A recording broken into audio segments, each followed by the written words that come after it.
It is Rob Ray night down at the arena as the Sabres will induct Ray into the team's Hall of Fame. Ray spent 14 seasons with the Sabres, playing 889 games as the team's enforcer. And following his playing career, he stayed with the organization, serving as a broadcaster. For more on tonight, Paul Hamilton has a piece up at our website, WGR550.com. Ceremonies are expected to get underway at 6. We'll carry that live right here on WGR. And then puck drop against Nashville tonight will be at 7. And for Nashville, goaltender UC Saros will be a game-time decision due to an illness. And stay tuned before tonight's game. Sabres general manager Kevin Adams will join the show at 5 p.m. Just 3 other games, though, tonight in the NHL. At 8, Dallas hosts Vancouver, and then 2 games at 9. Colorado has St. Louis in town, and then Utah hosts Columbus. The Pro Bowl games got underway yesterday with some fun activities in Orlando. The championship will be held on Sunday at 3. The Senior Bowl is this weekend. It'll be tomorrow at 2:30. And then, unsurprising, the Saints are expected to meet with Eagles offensive coordinator Kellen Moore following the Super Bowl. He is reportedly the frontrunner for that vacant head coaching job. And then in college hoops, the Battle of the Bridge, Niagara on the road versus Canisius. Tip-off at 7, and it's going to be over on AM 1400.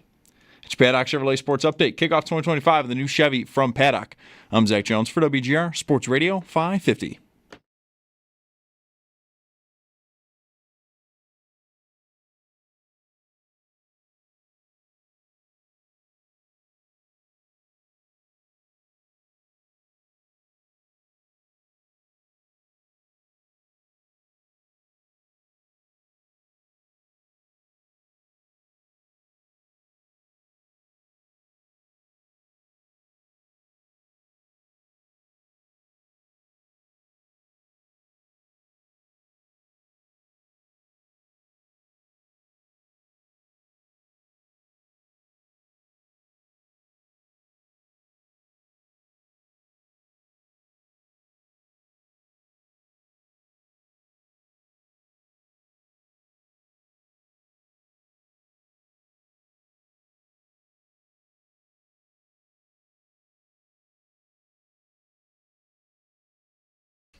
All right, hi there. Happy Friday. Rob Ray night. That ceremony gets started a few minutes after 6, and we will carry it live. What jersey do you see Rob in playing when you just think of him as a player? Black and red tonight. Yeah, I don't see him in that. I think the home white either one of the original jerseys. I would say Me too. The white or the blue. Is that interesting though?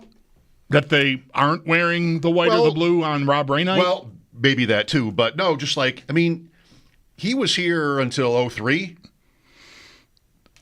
I think it's is that right?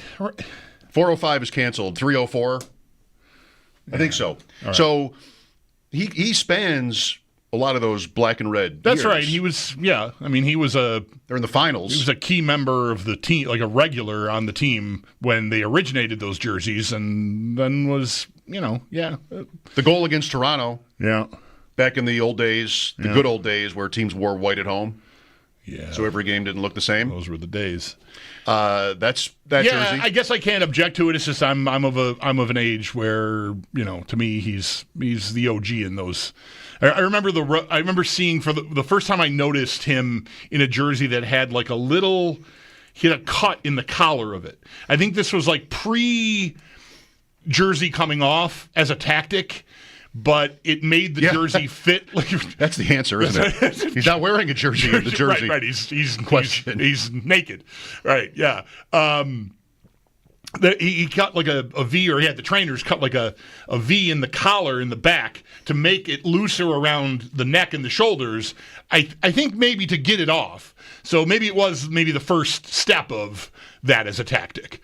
Loosening the jersey, looser fit. I mean, he wore a gigundous jersey.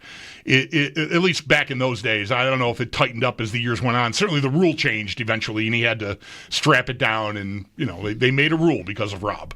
Came off easily in the league because you had to have your jersey strapped down. He never did. That's how it came off so quickly. And part of that was this little slice. And that slice, I think the first time I noticed that was like some road game with the blue on. I'm like, what is that? He got a little cut in the back of his jersey. I am the same way. I picture him in the white blue and gold jersey, but thought it was maybe interesting. Are we on the Tage Thompson hat trick for this game? Everybody wants to know. We had the calamity on Tuesday. Shouldn't Thompson have been more self-aware, by the way?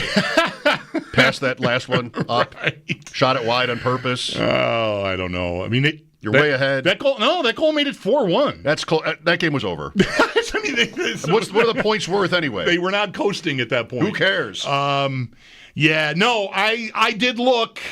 Because I thought with him having had a hat trick on Tuesday night that maybe the likelihood of him getting hat tricks in back-to-back games would cause the odds to be jacked way up. And so I went and looked, and it's as low as it's ever been. Because this is something that I have tracked. You can count on me for this, okay? I can't quote chapter and verse what it is each game, but I know when I look at it, it's never been as low as it is tonight. Plus 5,000 for him to get a hat trick is the lowest it's ever been. I don't know that I've seen it much below 7,500 most games. Sometimes it's higher than that, which is great if you're someone who's betting on it. It's not that great because you usually don't win, but still. Other than that. So I did go look. I was curious, and the Sabres are only like plus 100 on the money line. So I didn't even bother putting it in to see what that would total up to, because I know it's not the lofty, lottery win that I have been chasing, and I don't want to chase it that aggressively right now. They're not even a home favorite against Nashville? Right. Sort of the opposite of Tuesday. Right. When I kind of liked them when I saw they were a small favorite against Boston. I think I like Nashville if they're a home underdog against Nashville. They have the same number of points. No, I'm not. I'm hitting pause on that for now. We'll see. Maybe I'll revisit it after he gets a hat trick tonight in consecutive games, or after this Four Nations break, which is fast approaching. We'll see if I want to get back on the horse. But. You know what? It's not your style. You're much more of a cowboy than this, but he's plus 170 to score it all. Yeah. Too boring? You couldn't get. I'll do that one. One goal. Yeah. All I need. It doesn't have to be at any time in the game. Plus 170. I like the idea of that. That's not bad. No, that's no pressure. That's fine. I mean, it's fine. It's it's plus money. You're going to win some money. But that's not how I. 20 for 34. That's not how I do it. One unit. 20 for 34. See, that doesn't even feel like a win to me. I know. That feels like I took some bottles back. Is what that feels like to me. So, you get the 20, so it's 20 for 54 if you want to look at it that way. Yeah, good point. But it's still that, Yeah. All right, well. No, we talked this out yesterday some. I sort of feel like I blew it. And, to chase it at this point feels, I don't know, not exactly amateurish. I mean, I'm not a professional gambler, but it just does not feel like something I should do. So maybe instead of amateur, how about just mature? Yeah, okay, sure, that too. Leave off the A. Yeah, okay. Right? Yeah, the mature thing to do is to say, all right, not look, amateur.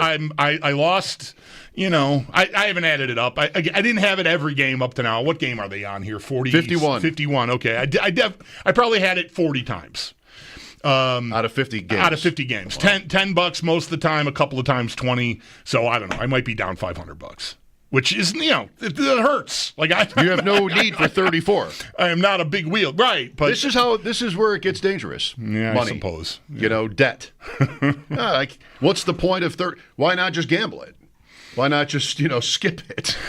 Because what's the 34 doing for me if I'm down 500? Right. It's a dangerous slope. So I'm just going to sit a few out, I think, is my plan. All right. We'll see. I'd hate to see it happen. I shouldn't say that. I mean, I looked. I mean, I'm sort of telling on myself here by admitting I went and looked today, because if it were, BetMGM, it's 8,000. Oh, listen to that sound. We're back. Listen to that. We are back. And what are they? What are the Sabres money line? What's the Sabres money line? Plus 110 to win. Okay, that's a little bit. It was 100 on FanDuel when I looked earlier. You want to know what that equates to? I think I know. I'm going to tell you that comes out to about plus 11. They can't. They won't let me combine it. Oh, what kind of operation is that? Yeah, what is that? I bet it comes out to like about 110 to 1. All right. But those are numbers that I'm used to. I'm familiar with seeing on both of those bets, and combining them on FanDuel usually gets me around that kind of number. So $10. 10 to win 1,000, 20 to win $2,000. $2,000. Yeah, whatever. Yeah. All right. But so if it were more aggressive, or if I could go over there and pair those up, if I can't, then I'm not interested. I don't know what I'm doing. Maybe there's some way to do it. That I don't know about. I don't know. Yeah, that can be weird. That way, there's stuff that it won't. There have been a few times where I'm in there and I think, like, why won't you let me put, I don't know, right, his shots on goal in, or like just weird stuff that it won't let you. Maybe it's just because it's piling up and the odds are getting too weird, and they're like, no. You're not allowed to do this. Or if you've won a lot, and they'll just limit you. Yeah. That happens too. That's not the case here. I don't have that problem. I'm not up against that. I can tell you. I'm not that. They have not come to shut me down. Quite the opposite, actually. It's like, hey, deposit bonus. It's complete. Come on in. Where you been? Well, you and I are both Rob Ray fans, and congrats to him. I missed your conversation, being a part of that on Wednesday, being out with my, having lost my voice, which I kind of feel is about to happen again, but hopefully not. We're both fans of his and go back a long time with him. You go back longer. And it's a nice night in what it just is like another meaningless season, What is this game? Except for being on a Friday and not a Tuesday against Nashville when you're in last place. Look at the standings. I mean, they are 7 points back of the second last team in the conference. Yeah. They're in the bottom of the conference by 7. More than half the season over. Right. Like, where are we at? I mean, I know that for a lot of people, and I would say myself, the impulse just is it's in this area around, it's frustration, and you just want to give up on it, ignore it, the team, all these kinds of things. But none of that is satisfying. That's not where you want to end up. You want to end up enjoying them as a fan, but just year after year where in 14 years, 10, they've been dead like this, about 10, with 3 months to go. Like, it's just completely unsatisfying. What are we supposed to do about it? Like, is there a conversation about Ruff? Is there a conversation about trades? Is there trading away guys, selling? Is there a conversation about tanking? I mean, we're all exhausted. And I don't think really almost anybody wants to have any of these conversations because it's just too distant a memory, them being almost relevant at all. But, they're living in the present and would be maybe pondering stuff. Yeah, well, some of these are questions I think to ask Kevin Adams in a couple of hours when he's on with us, because one thing that I've been thinking about today, knowing we're going to talk to him, is what are the early indications, if you're interested in what the players feel, from, say, Zucker and Greenway, two guys who I think, it might sound ridiculous, but when the year started, that was a really good idea, and I think it was working. Prior to Thanksgiving, before the whole thing, before the 13-game winless streak, and they really spiraled, that was, I started saying then, it's a third line like they have not had in a long time. It's like with intent, built to serve a purpose, not just, we got a scorer, but he can't make it into the top 6, so put him there, and whoever that guy, fine. It's just the Island of Misfit Toys kind of thing. They intentionally put that line together, and I think it was working. And then, Greenway got hurt and Zucker had to go up top because top wasn't working, and everything just went sideways from there. But in a starting over again, if you're starting a new team again next year, another year older, do Zucker and Greenway have value to you? Do they want to be here? What does it cost? Would they prefer to be moved to, some other team? Because they're pending UFAs, and if they don't want to be here, then they should probably be traded. I'm not eager to see what the return on either one of those trades would be. I wouldn't think it's going to be super lucrative, but it's still something. It would be something, though. Yeah, it's not something you should just ignore. And just because I'm sort of detached from them because of their lack of success doesn't mean that's not worth, investing in conversationally. So I'm curious what, if anything, is happening on that front and what Adams will say to us about them, those players, if he's talked to them, their agents. Are they trying to keep both around for the future, or are they guys that are going to be moved? That's one subject. The other trade subject is one of the biggest trade subjects in the National Hockey League right now, which is, Pettersson or JT Miller. I wouldn't touch JT Miller at this point with a 10-foot pole, given his age and where this team is right now. But Pettersson is certainly an idea worth exploring. I'm not saying Miller's not a good hockey player, by the way. I just don't think it really fits right now, age-wise and just where they are. Pettersson has still got, a good long runway here and is a star, has been a star player. He's been sort of lost in the weeds out there. So the Sabres have been rumored to be in on that. They're not the only team that's rumored to be in on that. So I think is a conversation worth having and investing in, because as bad as this year has been, him at the top of your lineup, depending on what you have to give up to get him, and you certainly have to give up valuable assets, there's no question about that, but it could be a sort of a team changer if you put that player at the top of your lineup. Well, of course, it wouldn't be those UFAs. Right. It would be Cousins or Power, Byram. Yeah. I think you need two of those type assets to make that work. My opinion sitting here right now. If you could do it for less than that, great. Power and prospect, great. But I think it probably costs two guys like that, Byram and Cousins and Power, to make that happen from Vancouver's side. Maybe that's an overpay. I don't know, but it's, to me, anything has to be on the table. Not to say like you should be reckless about who you want to give up, but because the Sabres are selling low almost across the board with everybody on their roster right now. Their defense, their main guys on the blue line are still pretty young. For as long as Dahlin has been around, you're talking about 23, 24 years old. Forwards-wise, they're not really young at all. Like Cousins is young, but he's not producing. Quinn and Peterka Peterka. Of course, Peterka should be at the top. But, Thompson is right, prime or not past, but not young, right, per se. I agree. That's Tuck. I guess that's kind of the list. Benson. But, they're young enough.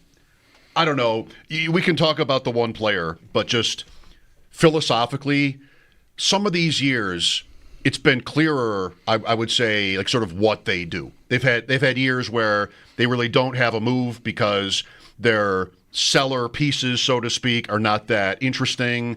You're kind of giving them away. That was Oposo, I guess, in one example last year. But you've had for a couple of years, if those left among us who are not completely cynical about the Sabres can point to this group of 6 or 8 players who are young that you can build around. Really, I'm just asking if that's still the way it is. I mean, Cousins does not give you the same level of excitement or optimism that he did 2 years ago or 1 year ago. That's Quinn too, I guess, to a different extent. I wouldn't say that about Power myself or Dahlin, like defensively. I like them.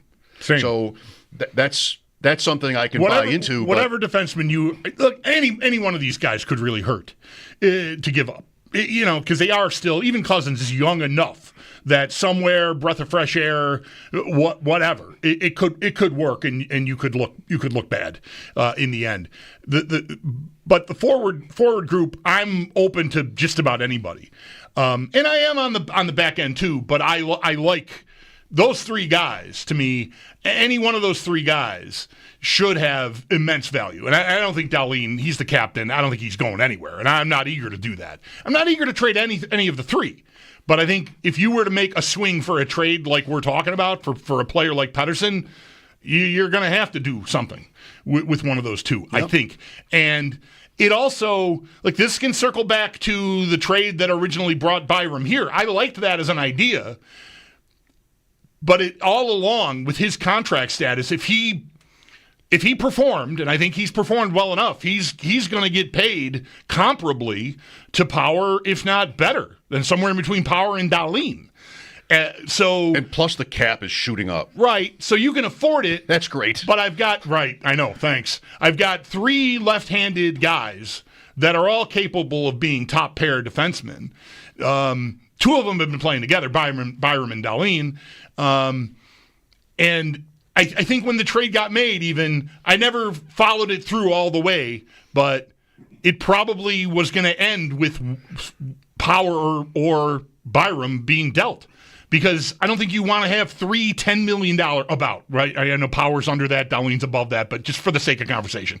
3 left-handed top pair defensemen making $10 million a year on your team. Like, that's a lot of one thing to have on your team. So, they're making it work playing Byram and Dahlin together and making it work. They're in last place.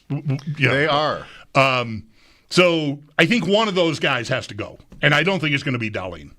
If you're making that trade. If you're not making that trade, then I don't know, you just keep going. I mean, you certainly will have the money to pay Byram if you want to.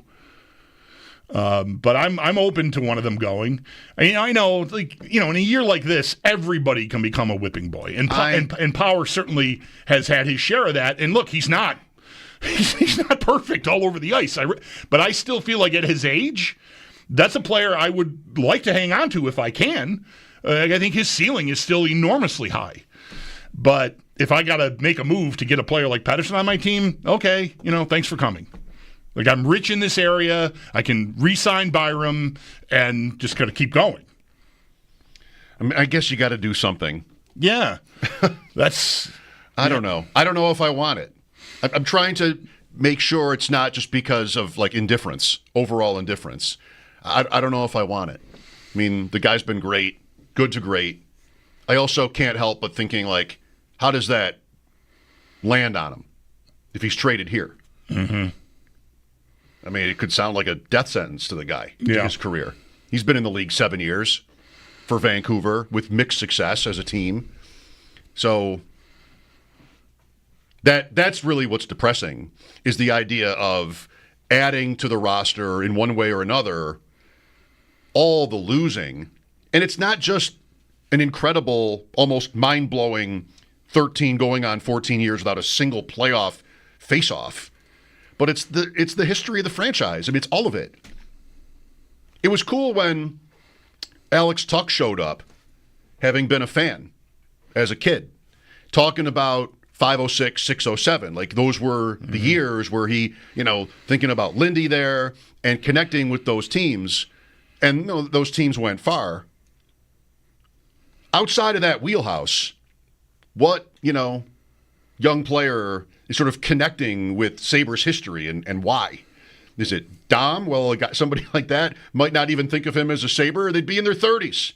Anyway, it's just so long ago. Yeah. So, all of that is irrelevant if you're talking about somebody who is just, individually driven and bring on these kind of challenges. Let me be the one to lift up, kind of what Allen did for the Bills, what Eichel was incapable of with the Sabres. If using Allen is at all fair to do, that's kind of who you need. Somebody that's just gonna, you need Steve Yzerman. The Red Wings were always terrible through the 70s into the 80s, and they got Steve Yzerman, and they came up. Eventually. It took a long time. They have a lot of patience, even with a guy like that. And then they got to Bowman, and they got some Soviets. Right. He was always producing, but they weren't winning until Scotty got there. I think, the story goes, Scotty sort of turned Yzerman into this all-around player, and it's tough. I mean, you make a good point, about Pettersson, how, what's his reaction to the phone call, right? Because we all know. Like, I mean, Adam said it himself, right? Like, nobody wants to come here. And, one of the reasons the Pettersson idea is worth talking about more so than JT Miller's, because JT Miller has movement protection and Pettersson does not. So if you can get your hands on him. You talk to Vancouver till you're blue in the face if you really wanted JT Miller on your team, but he can always just put his hand out and go, nope. And so you probably should focus on the guy who can control where he goes, but you also, I think, have to worry about how he's going to feel about going somewhere that he may not want to go. Bulldog mentioned Kevin Adams at 5 today. If you didn't mention the time, it's at 5. Paul Hamilton at 4:30.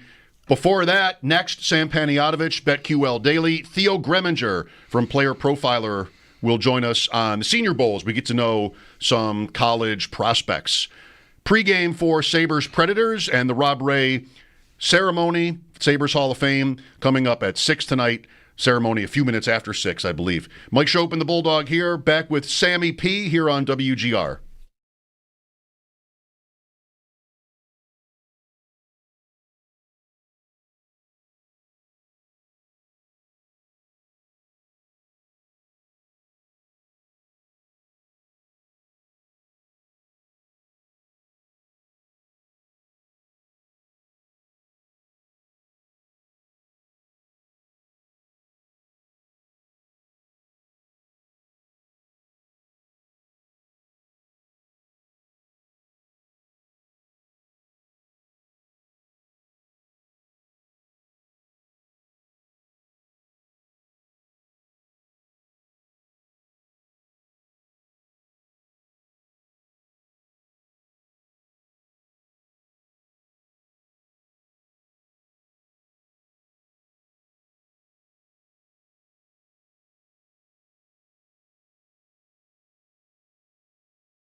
Sean McDermott joining us now, the host of BetQL Daily, Odyssey Sports BetQL insider Sam Panayotovich. BetQL Insider calls are presented by BetMGM. Go check out all of the latest lines today on the BetMGM app. Hey, I just did that. Yes, you did. Also, be sure to listen to the BetQL Daily podcast for more analysis. Just search BetQL Daily wherever you find your podcasts. Hi, Sam.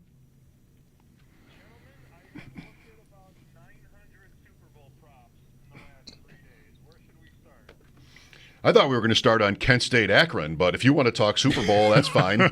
I think you're fresh on that game, too. Yeah, totally fine. All right. And just so you know, I'll bring this up now. We've exhausted the Tage Thompson hat trick bet and my stupidity, so we don't need to really even address it. We went along with it with Joe yesterday, so I. Thank you.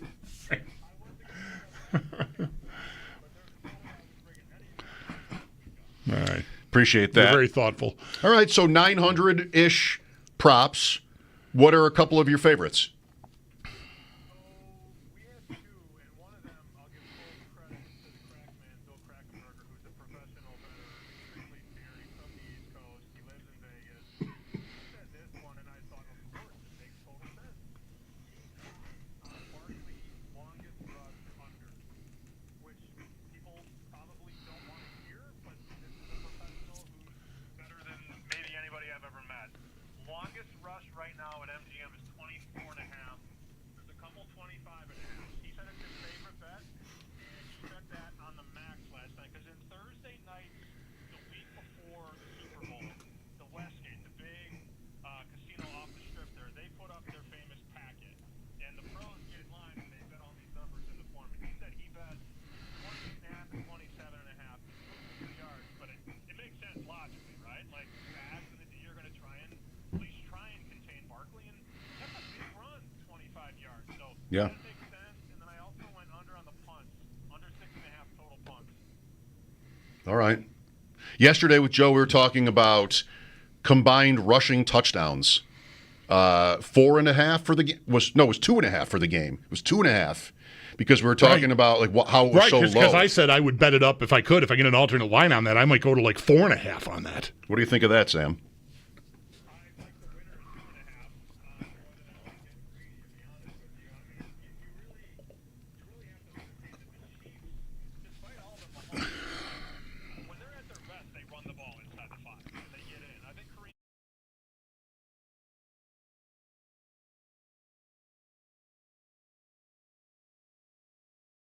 could run one in. Worthy? A lot of players, Worthy, yeah, when you know it's going to bring Worthy up, it's only a matter of time. I love that guy. 2.5 rushing touchdowns, I fully agree. I would play the over with you. Yeah. The reason I say that, I expected that number to be higher because of what happened on Sunday with Hurts and Barkley both getting 3 each. I just think you could probably push that, but yeah. And the Chiefs ran for 3. Right. Well, Yeah, Washington not in this game, though, certainly hurts. Yes. Right.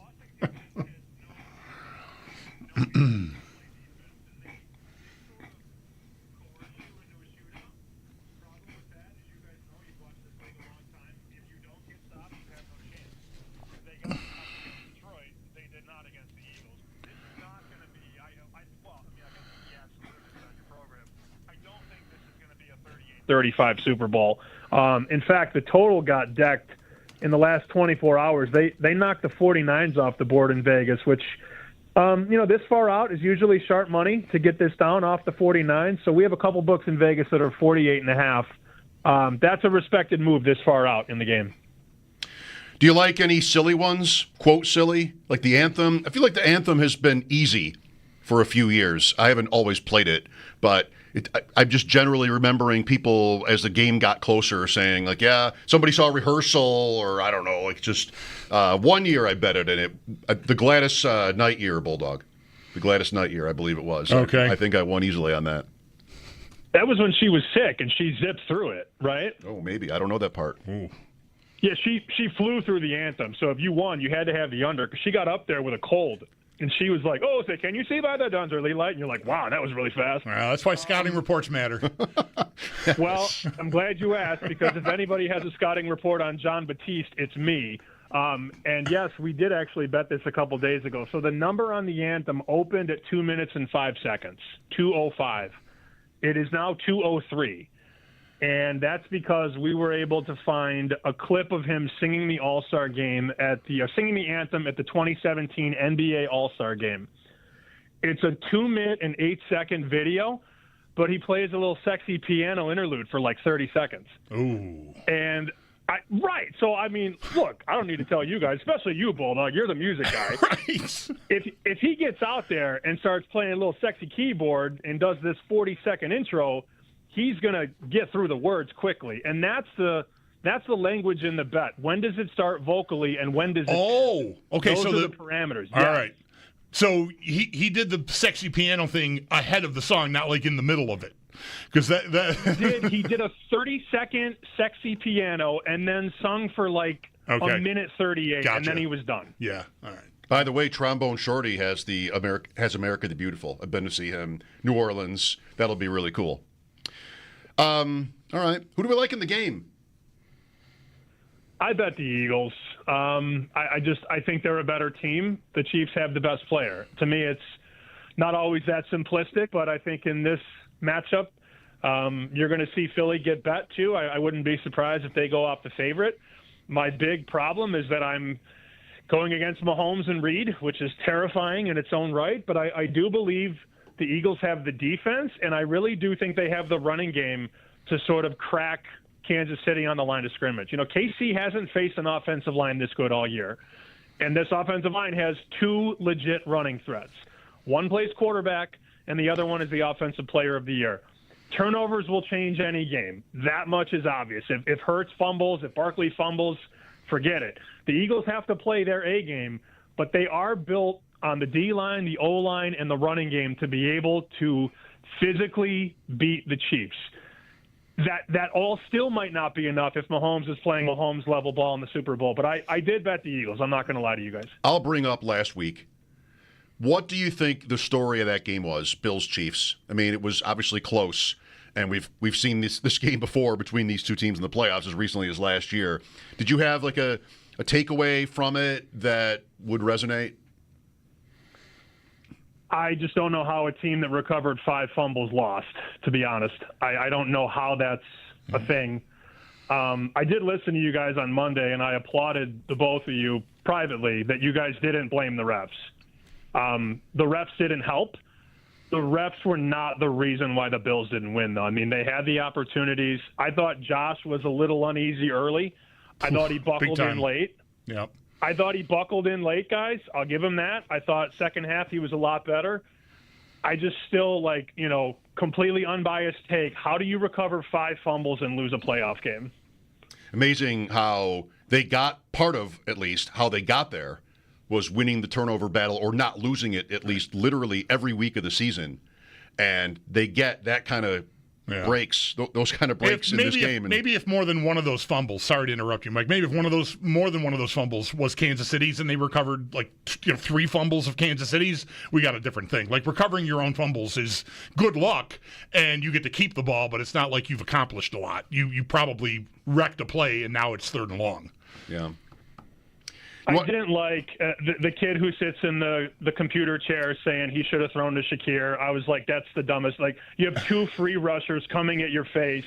You're about to get cracked right in the sternum, and you're going to turn completely around and throw the ball in the flat. Like, that was ridiculous. I hate these, armchair film guys, not to be that, angle, but, this kid never played football, and he's trying to tell a Pro Bowl quarterback how to bear down a rush. Kansas City just made the plays in the 4th quarter. As exhausting as it's been the last 6 years, that's what happened. Can I slip in my favorite Super Bowl prop story? We all remember our losses, right? That's the mantra. Our losses, we never forget them. The wins, you probably do forget them. But Patriots, Panthers, where betting is entirely an offshore you're taking your life into your own hands. Right. You may never see the money, whatever. You didn't make this bet on your phone, is what you're telling me? I did not, but I did some of it from this room. And Brad was a part of this because I looked at the receiving props. I don't remember who the guy was. It might have been Muhsin Muhammad or somebody from that game where Ricky Prohl, where there was a typo in the line, and it was plus 200 or something to catch 1.5 passes. It was something like completely obvious. If the guy plays in the game, this is automatic. Yeah. And the exercise was, all right, well, how much money do we have to commit to offshore Muhsin Muhammad? I don't think it was him. Somebody from that game, I think. How hard do we want to go with this? And are there going to be red flags? These days there would be red flags, right? Like limits on things, and they would know right away. But we put a lot into that, and the only anxiety was, well, there were two parts. One is the guy going to catch the one pass or the two passes to make it a win? And then what will the account look like? I mean, are we banned or are we winners? Like, what will it be? Right, you're going to get a letter saying there was a mistake and, here's, some credits. I feel like I remember bracing for that. Like, oh, this is totally unfair. This is a fair bet. I caught this mistake. Mm-hmm. But, maybe it's the kind of thing where they wouldn't pay that out necessarily. But they did. It was an easy win. So I don't know where that money is. Kids these days don't even know the struggle of going to the Western Union to receive money from Costa Rica and filling out a form, going up my white self walking up to the window saying that I'd like to receive money from Maria Figueroa Hernandez Martinez. And they'd be like, "Are you sure?" And I'd be like, "Yeah, that's my aunt." And that was the process with drawing money 20 years ago. These kids don't even know how good they have it with the apps these days. Can I share a really bad beat real quick in the Super Bowl? Yep. Oh, please do. James White MVP, the year that they played the Falcons.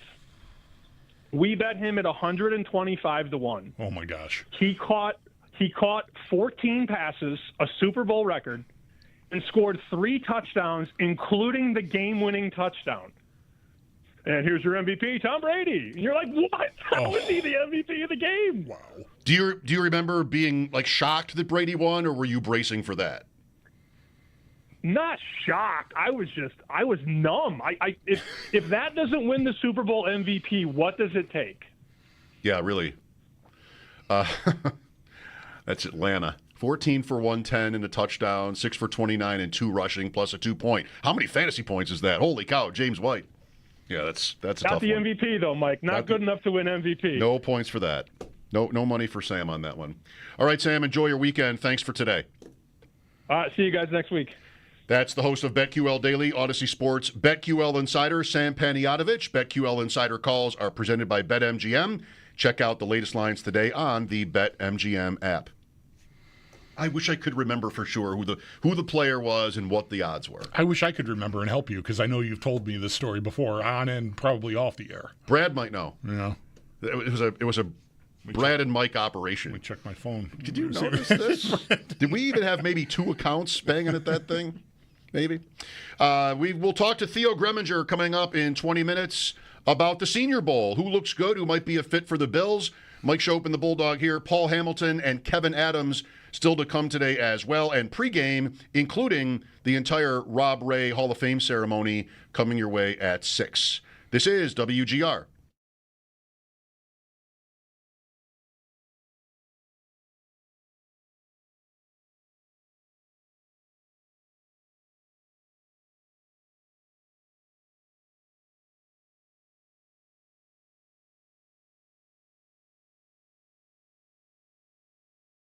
When it's time to stock up on wine, champagne, or spirits, one place to go, Outlet Liquor, George Urban Boulevard in Depew, your place to buy a case. Now you can shop in-store and online at outletliquor.com. Bottle bundle deals. Big on savings, bigger on selection. So much selection at Outlet Liquor. Any wine or champagne priced at $13.99 or less in the store. Receive $2 off each bottle when you buy 3 or more. Buy 3 bottles, save $6. Grab 6, save 12 for the 12-bottle case. Yes, save $24. Mix and match from hundreds of wines to create your own sale and your own case. So, planning a party, just stocking up in general, whatever, don't need a reason, head to Outlet Liquor. And while you're there, look for Eric Wood's exclusive Woodford Reserve Barrel Pick, hand-selected, bottled, and available exclusively at Outlet Liquor. Grab a bottle while supplies last. Outlet Liquor in Depew, what's your outlet?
Mike Schopp, the Bulldog, Theo Greminger, Paul Hamilton, Kevin Adams still to come, Rob Ray, Hall of Fame ceremony tonight downtown, pregame coverage, including the ceremony coming your way at 6. Brian Koziol will host it. I'm trying to figure out, or at least I am, you've given me your take here, on the beach scene at Pebble Beach here during this golf tournament.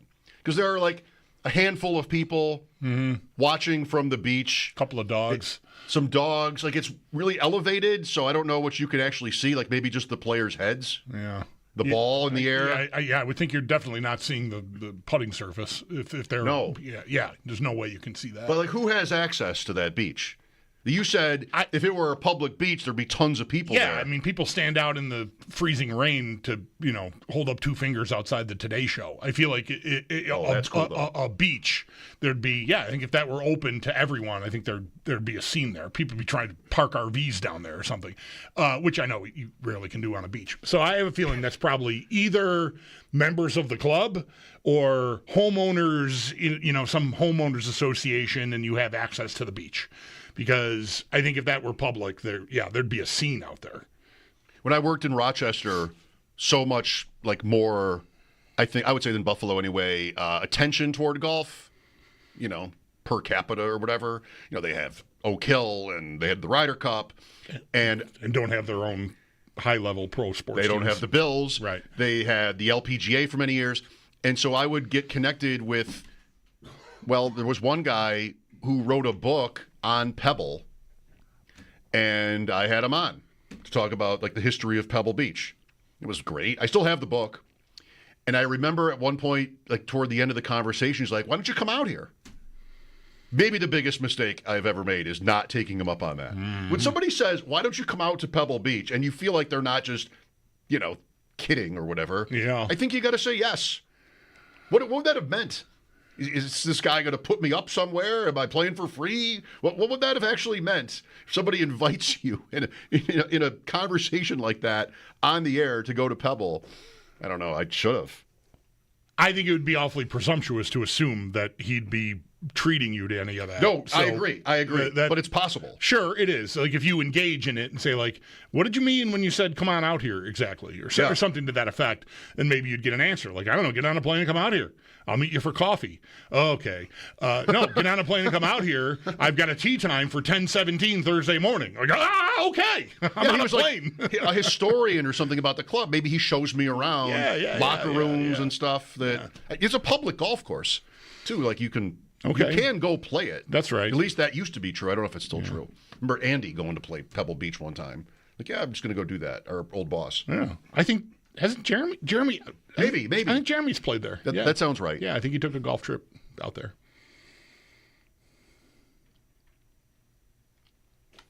That's all I had on that, really. We don't know.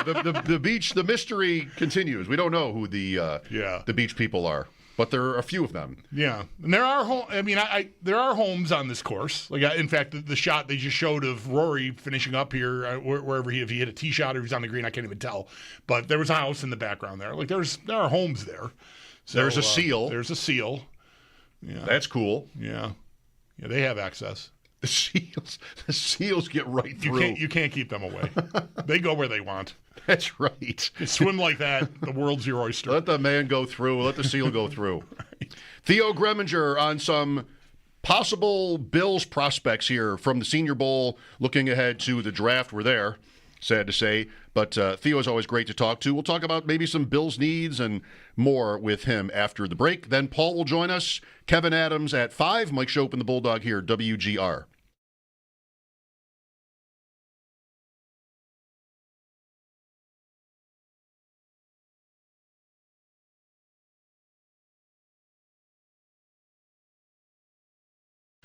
Hey, it's Bulldog here to tell you about a quick and painless way for smokers to get screened for lung cancer. Eddie is Roswell Park's mobile screening unit, equipped with state-of-the-art technology that's bringing life-saving lung screenings to communities across Western New York. About 70% of lung cancers detected by screening are found at early stages, making them much easier to treat. If you're a current or former smoker, aged 50 or above, take this proactive step for your health. Visit roswellpark.org/Eddie, that's EDDY, or call 1-800-ROSWELL to learn more.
It is Rob Ray night down at the arena. The Sabres will induct Ray into the team's Hall of Fame later tonight.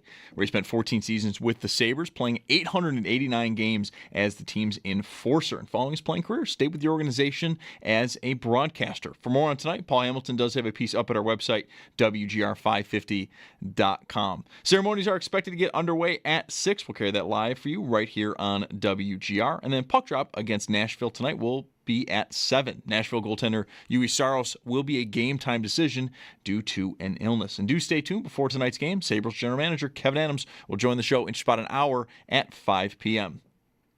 To the NFL, some activities this weekend. The Pro Bowl games get underway in Orlando, with the championship being held on Sunday at 3. First, though, will be the Senior Bowl in Mobile. That'll be tomorrow at 2:30. And then we do have some some offensive coordinator hirings.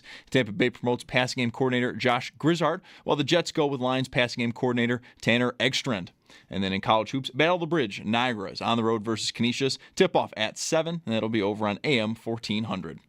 That's your Paddock Chevrolet Sports Update. Kickoff 2025 of the new Chevy from Paddock. I'm Zach Jones for WGR Sports Radio 550.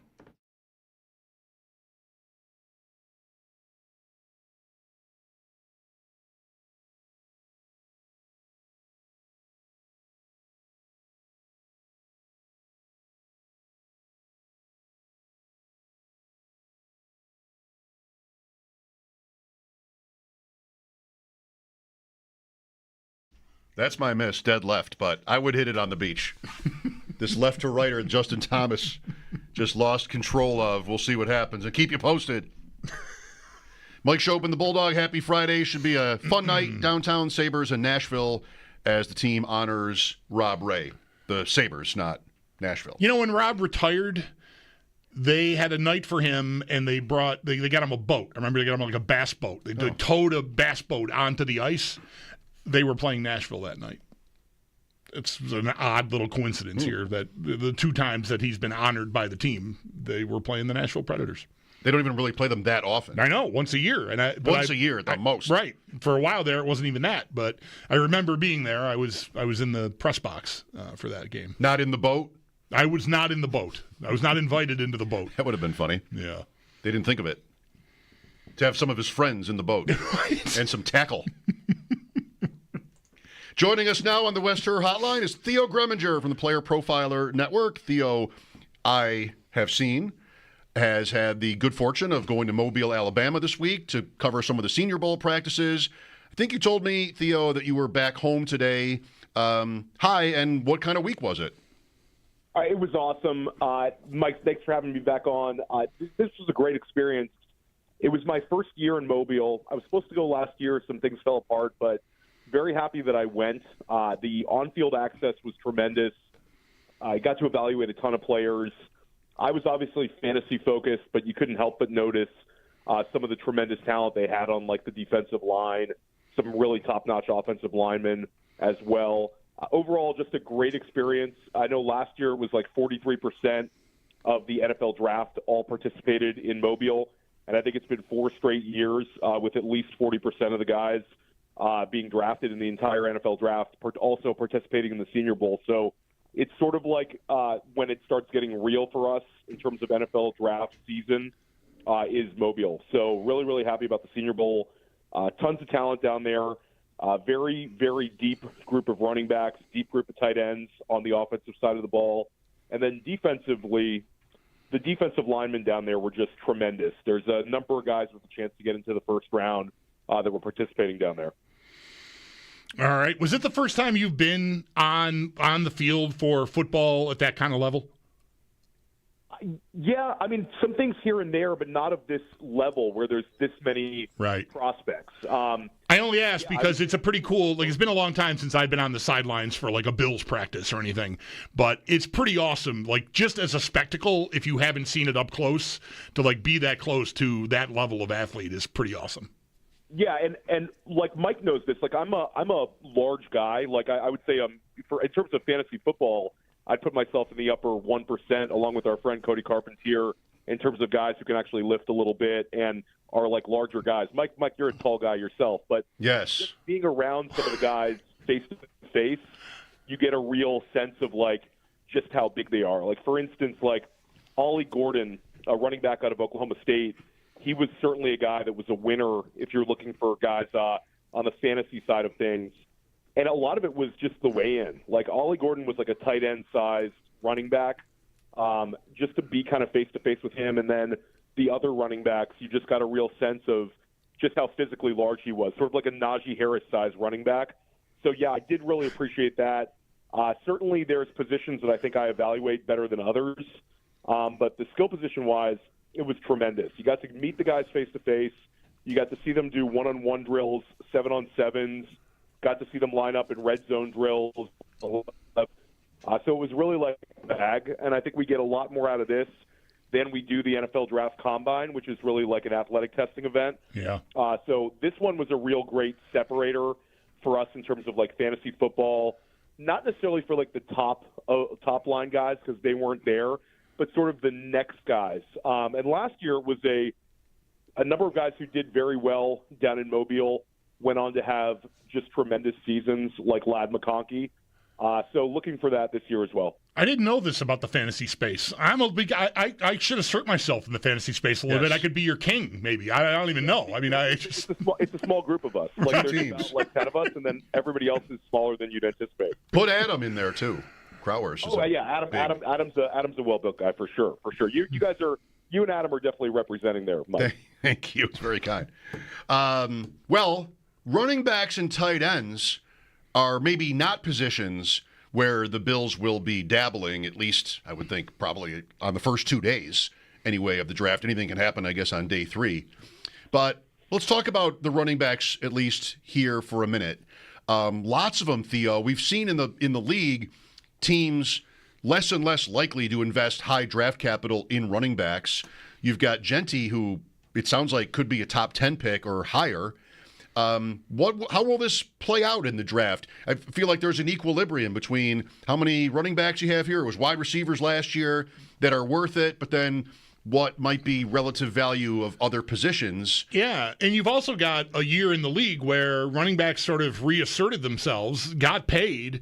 Jahmyr Gibbs was a 12th pick. Robinson. I wonder if maybe the tide is turning on the don't draft running backs in the first round idea, just in general. I completely agree with you guys. I mean, things kind of have a way of coming full circle. And we only kind of need to look back to 2 years ago to see NFL treated Bijan Robinson and Jahmyr Gibbs. Like, they weren't letting those guys slip. You weren't getting a discount because they happened to play running back. They were two of the better players in the draft.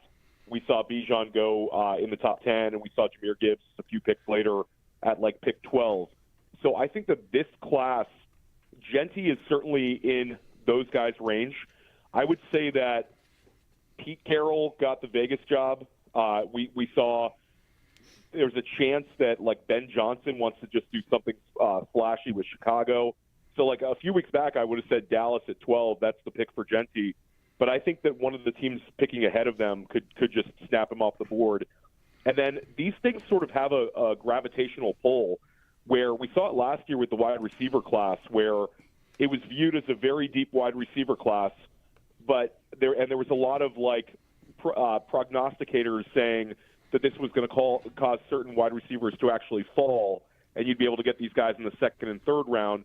It actually caused teams to kind of shuffle and beat the posse and get to the end of round one, where you saw guys like Ricky Pearsall and Xavier Legette being selected at the end of round one before, of course, you guys got Keon Coleman, Ladd McConkey was drafted, Jalen Polk, and those guys at the beginning of the second.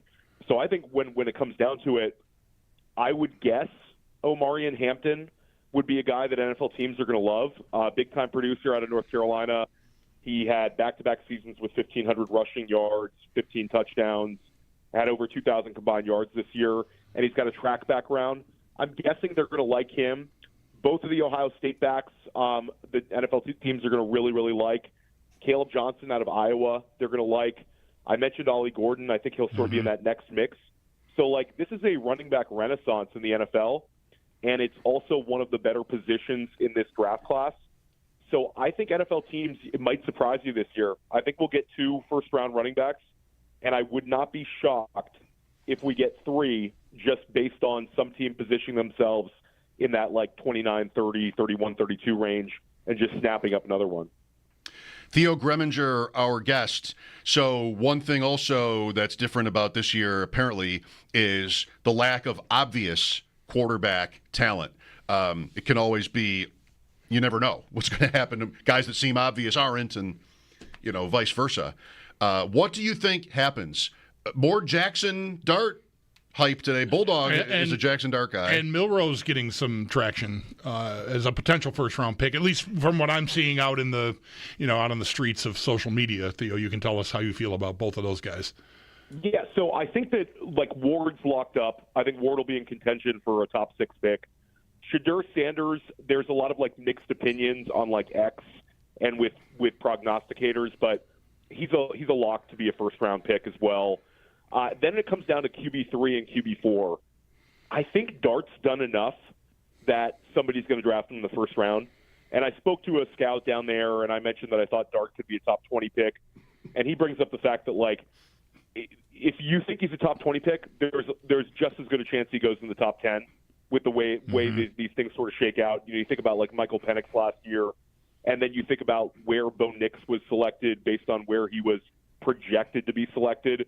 Projected to go the end of round 1. He ends up going in the first half of the first round.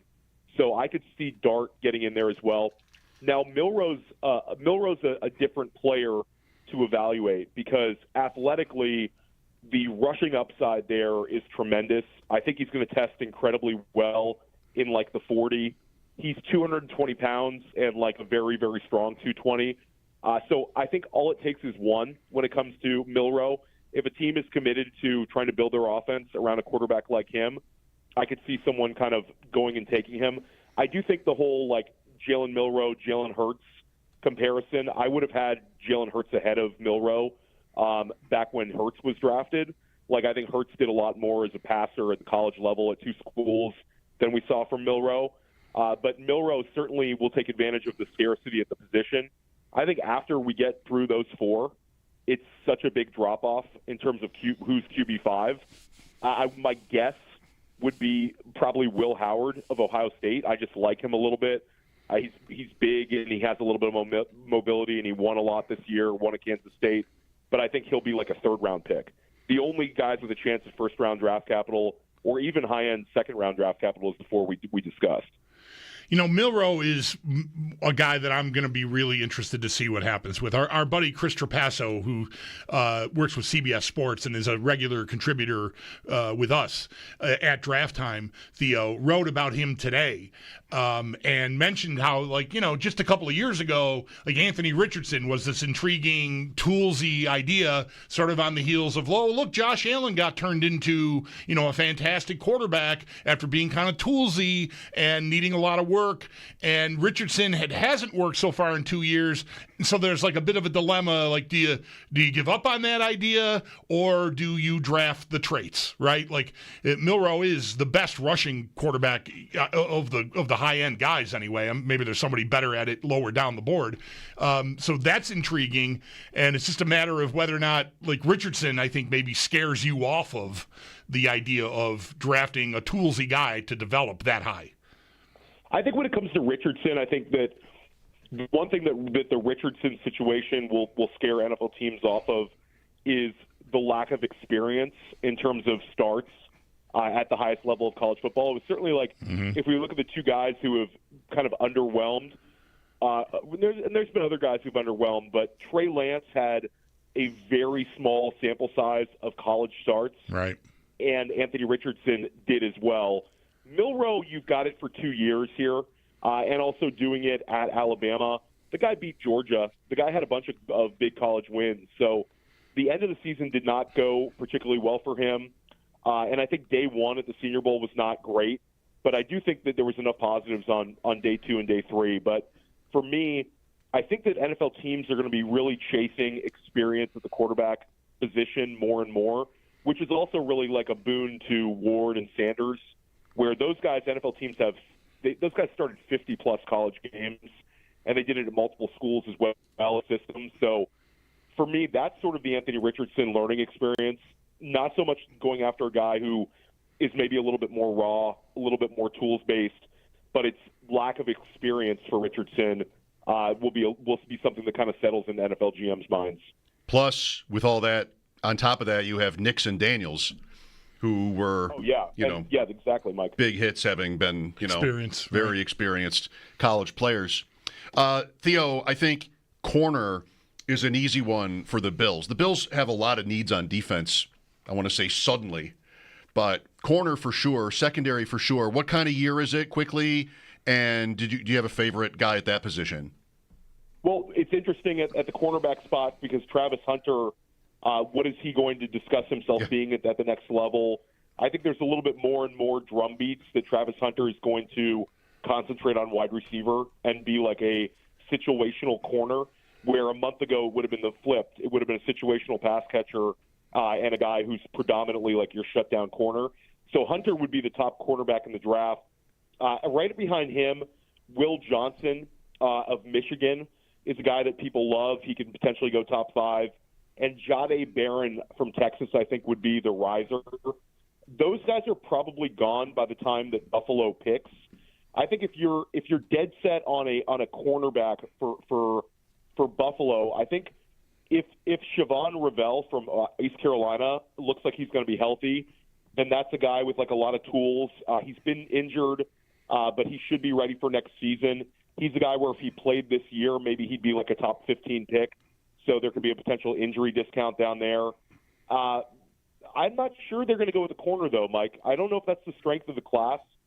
I think that when it comes down to it, that end of the first round, if they choose to stay there, it's going to be cleanup territory for defensive line, where there's so many defensive linemen that are very, very appealing.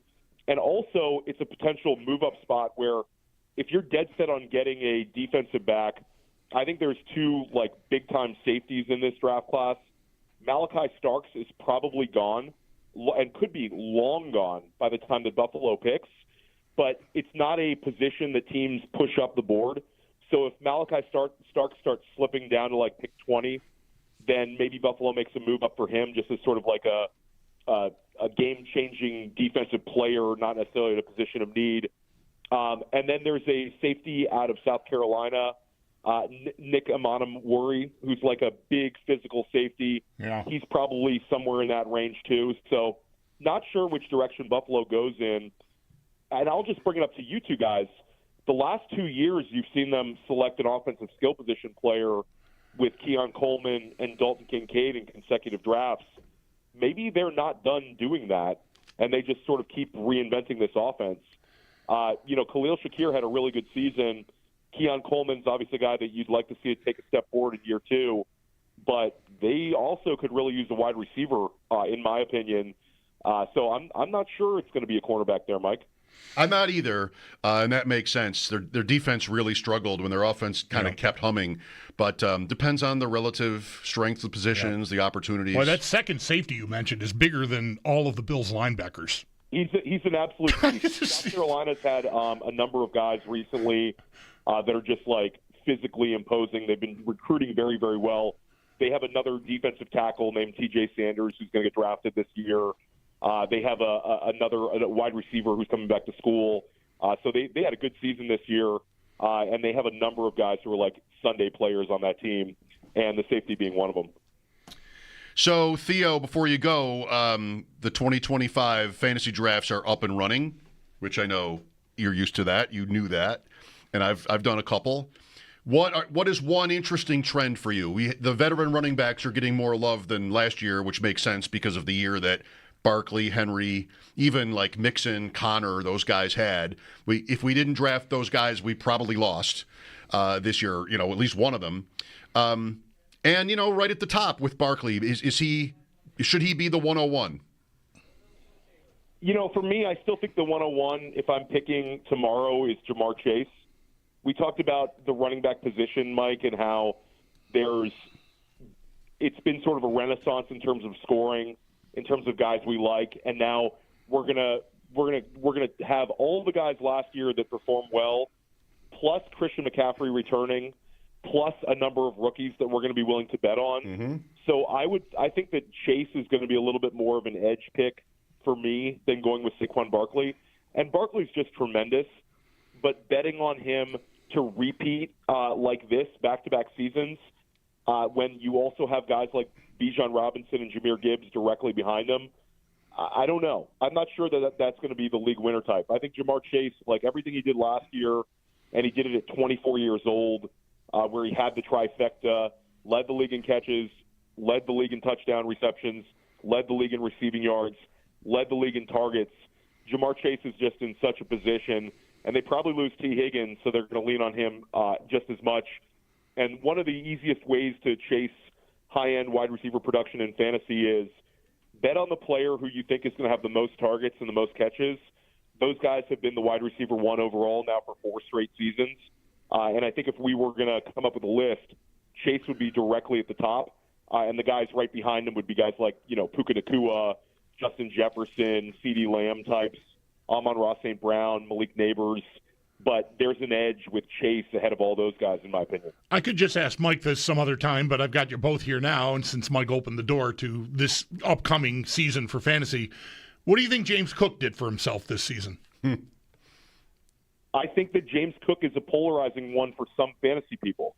It's an easy answer where the guy's awesome in terms of scoring touchdowns, but in terms of like overall workload, overall snaps on the field, there's a mixed bag where I think you're actually going to still be able to get James Cook at a relatively affordable price versus the production he had this year. I have been a James Cook fan for a while. I think what he's done is awesome, but I do think he's a guy that you're going to still be able to get. Mike, I would say when it all settled, the dust settles, he's still a back half of the second round type selection when we get to August. Would you agree with that statement? Yeah, at best. I was going to bring him up, too, if we had time, because in drafts I've done, he doesn't really go that early. Like, he goes after Chase Brown and Kyron Williams, He's still young. Like, his name doesn't get lumped in with the other guys, because I keep making the same point about the vets.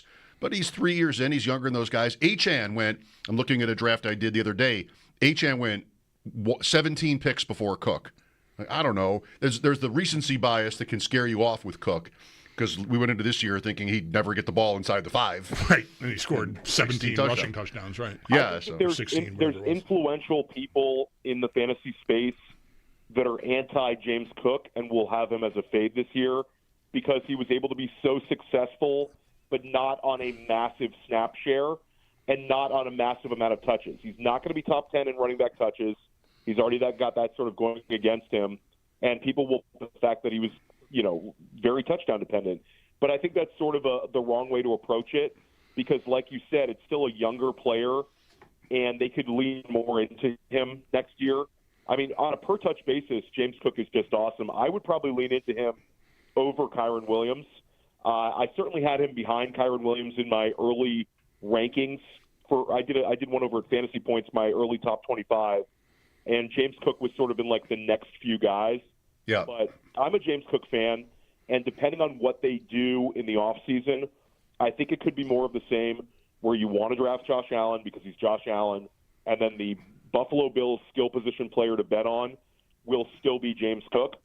And I also think that the fact that they saw something out of Ray Davis this year and out of Ty Johnson, that of all your positional groups, I would sort of bet on it being those 3 guys returning without necessarily adding more running back competition.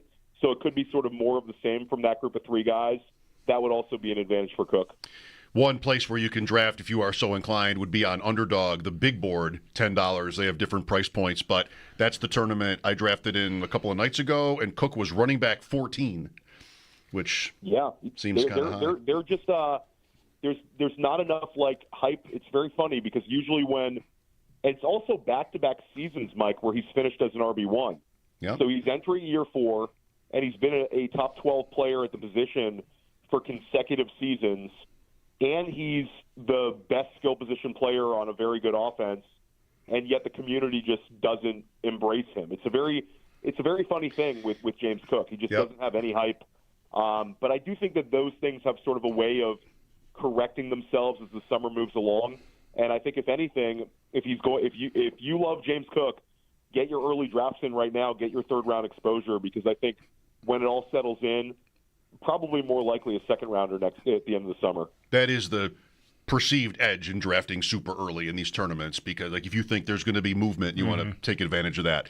Thank you, Theo. And draft rookies, Mike. That's always the edge in early drafts. If you're going to go and do some underdogs, embrace the rookies.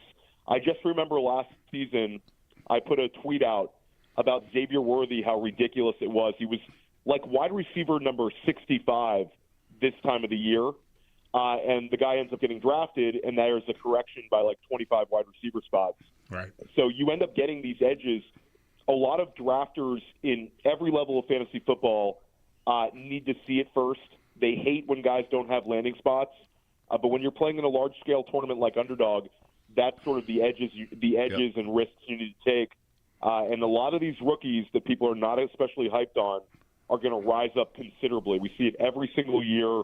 And by the time we get to August, early September, people are going to be enthusiastically drafting these rookies and pushing them up. You're just not going to see it now. I'm on board. I'm drafting rookies I've never heard of. DJ Giddens. It's a I main love one. DJ Giddens. All right, Theo, we got to run. Thanks again. Yeah, always enjoy it, man. Thanks, guys. Take care. Theo Greminger, Player Profiler Network, the OG Fantasy, Twitter, X, whatever you like to call it. We will talk to Paul Hamilton about Rob Ray and the Sabres after the update. Mike Schopp and the Bulldog, WGR.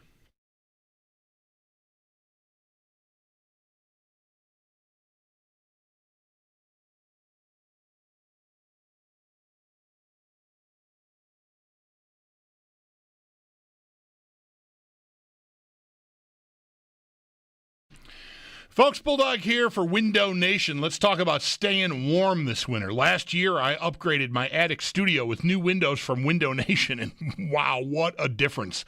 No more drafts, no more rattling windows and street noise, just a cozy, quiet space where I can focus and really relax. Right now, Window Nation is offering an incredible deal, 60% off all window styles, plus no payments and no interest for 2 full years. That's right, 60% off and nothing out of pocket until 2026. Their windows are built to save you money with top-notch insulation that keeps the heat you're paying for inside your home. Their installers are expert. Many have over 15 years of experience, and they'll have your new windows installed in just 1 day. With over 33,000 five-star reviews and a lifetime warranty, Window Nation is the real deal. But don't wait. This offer ends February 28th. Call 866-90-NATION or visit windownation.com today to schedule your free in-home consultation. I trusted Window Nation for my home, and I couldn't be happier with the results. I'm confident you'll feel the same way. Again, that's windownation.com.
It is Rob Ray night down at the arena. The Sabres will induct him into the team's Hall of Fame. He spent 14 seasons as a player with the Sabres, playing 889 games as the team's enforcer, and then following his playing career, stayed with the organization as a broadcaster. For more on tonight, Paul Hamilton has a piece up at our website, WGR550.com, and do stay tuned as Paul will join the show next. The ceremony is expected to get underway at 6. We'll carry that live for you right here on WGR. And then puck drop against Nashville will be a little after 7 o'clock. Nashville's goaltender, Yui Saros, is expected to be a game-time decision tonight due to an illness. And then stay tuned before tonight's game. Sabres general manager Kevin Adams will join the show at 5 p.m.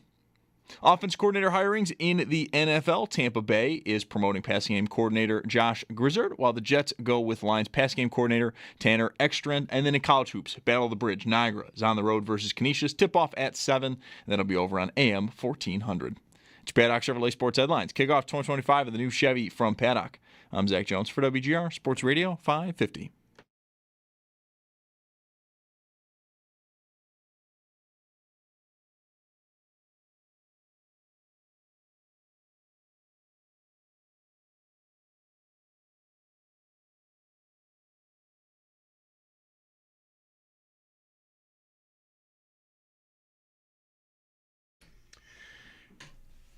Typical Friday night Sabres game. We talked to Paul Hamilton at 6 to start off our pregame show. Tonight, though, we'll send it down to the arena earlier than usual because of the Rob Ray ceremony. And we did want to talk to Paul about Rob and the team here going into the weekend. So, and we'll have Kevin Adams, by the way, in half an hour. So, Paul, thanks for getting up early to talk to us here. Yeah, I'm a little upset that you would preempt me for Rob. I don't quite get that. Well, but, hey. Wasn't my call. Wasn't my call, clearly. Do you remember meeting him? I don't. I covered his whole career. But back when he would have started, I would have been back in Batavia. And I did have a pass, but I did not cover practices. I just covered games back then. So I was working for like NBC Radio, UPI Radio, Batavia.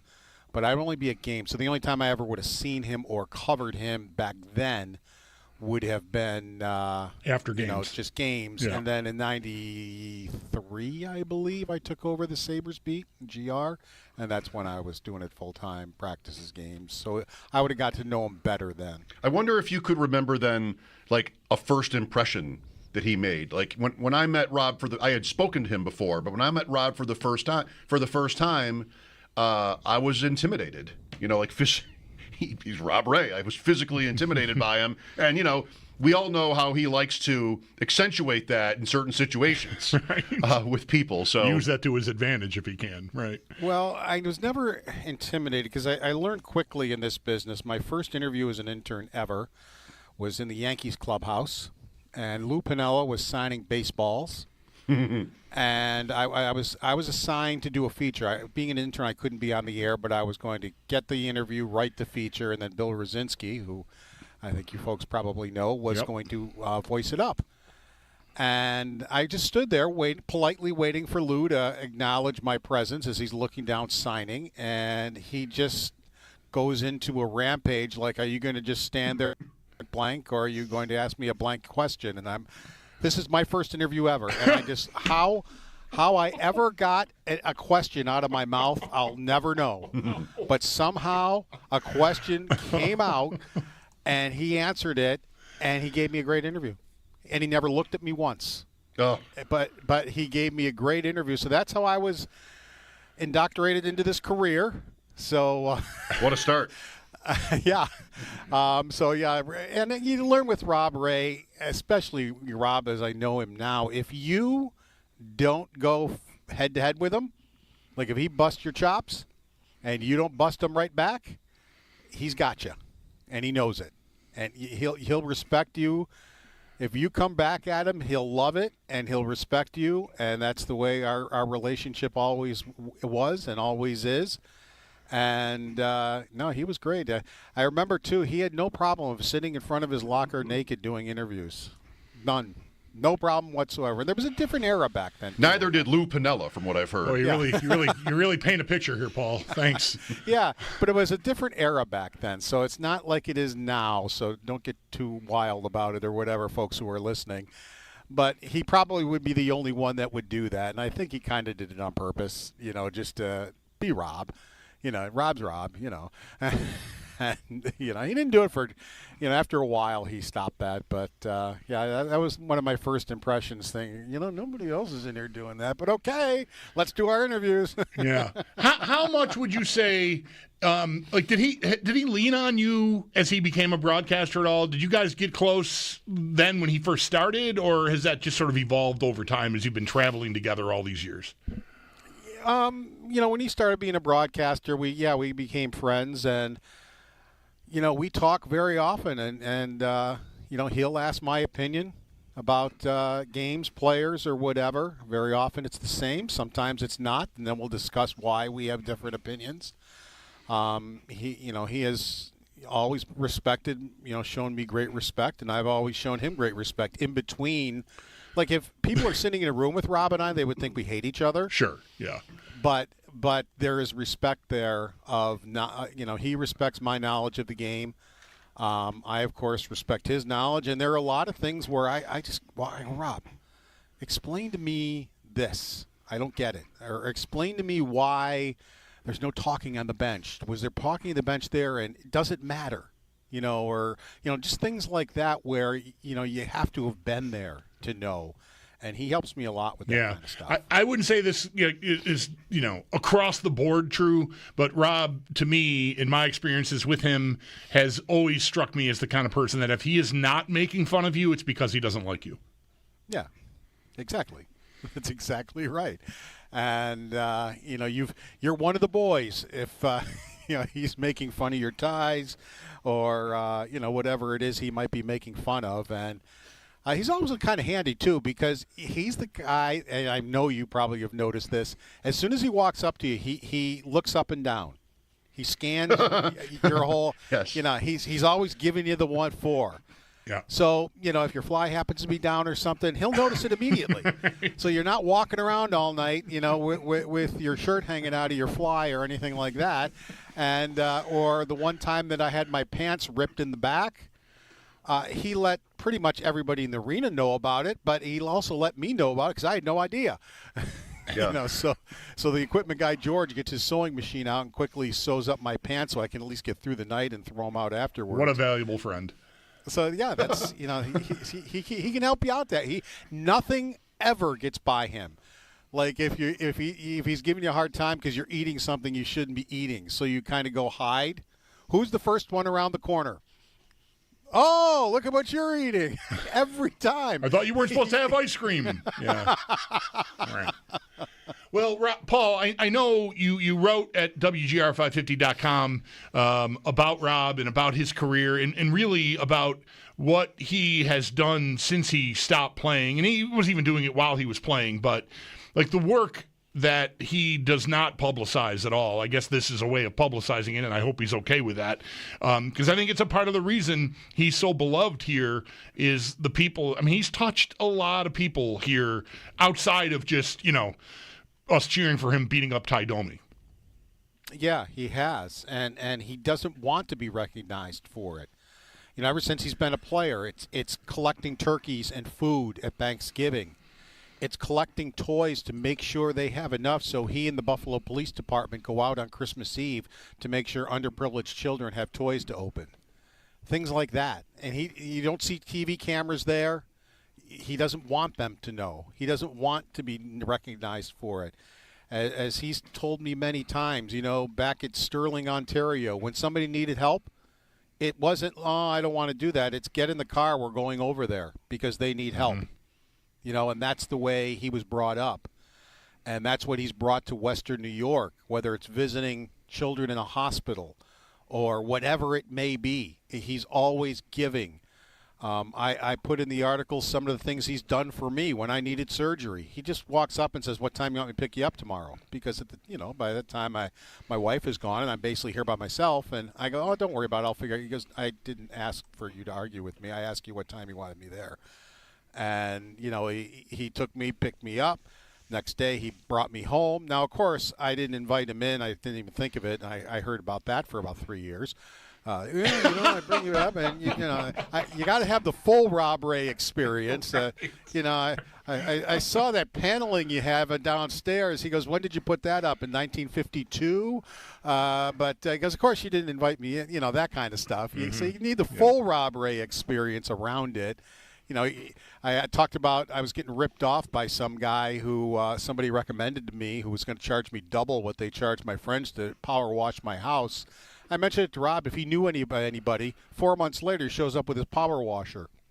Yes, I know someone. Me. Yeah, right. He didn't tell me he was coming. He just was. I backed out of my garage at 9 in the morning. Someone's pounding on the top of my car. Who is this? And it's Rob standing there with his power washer, ready to do my house. I mean, that's Rob Ray.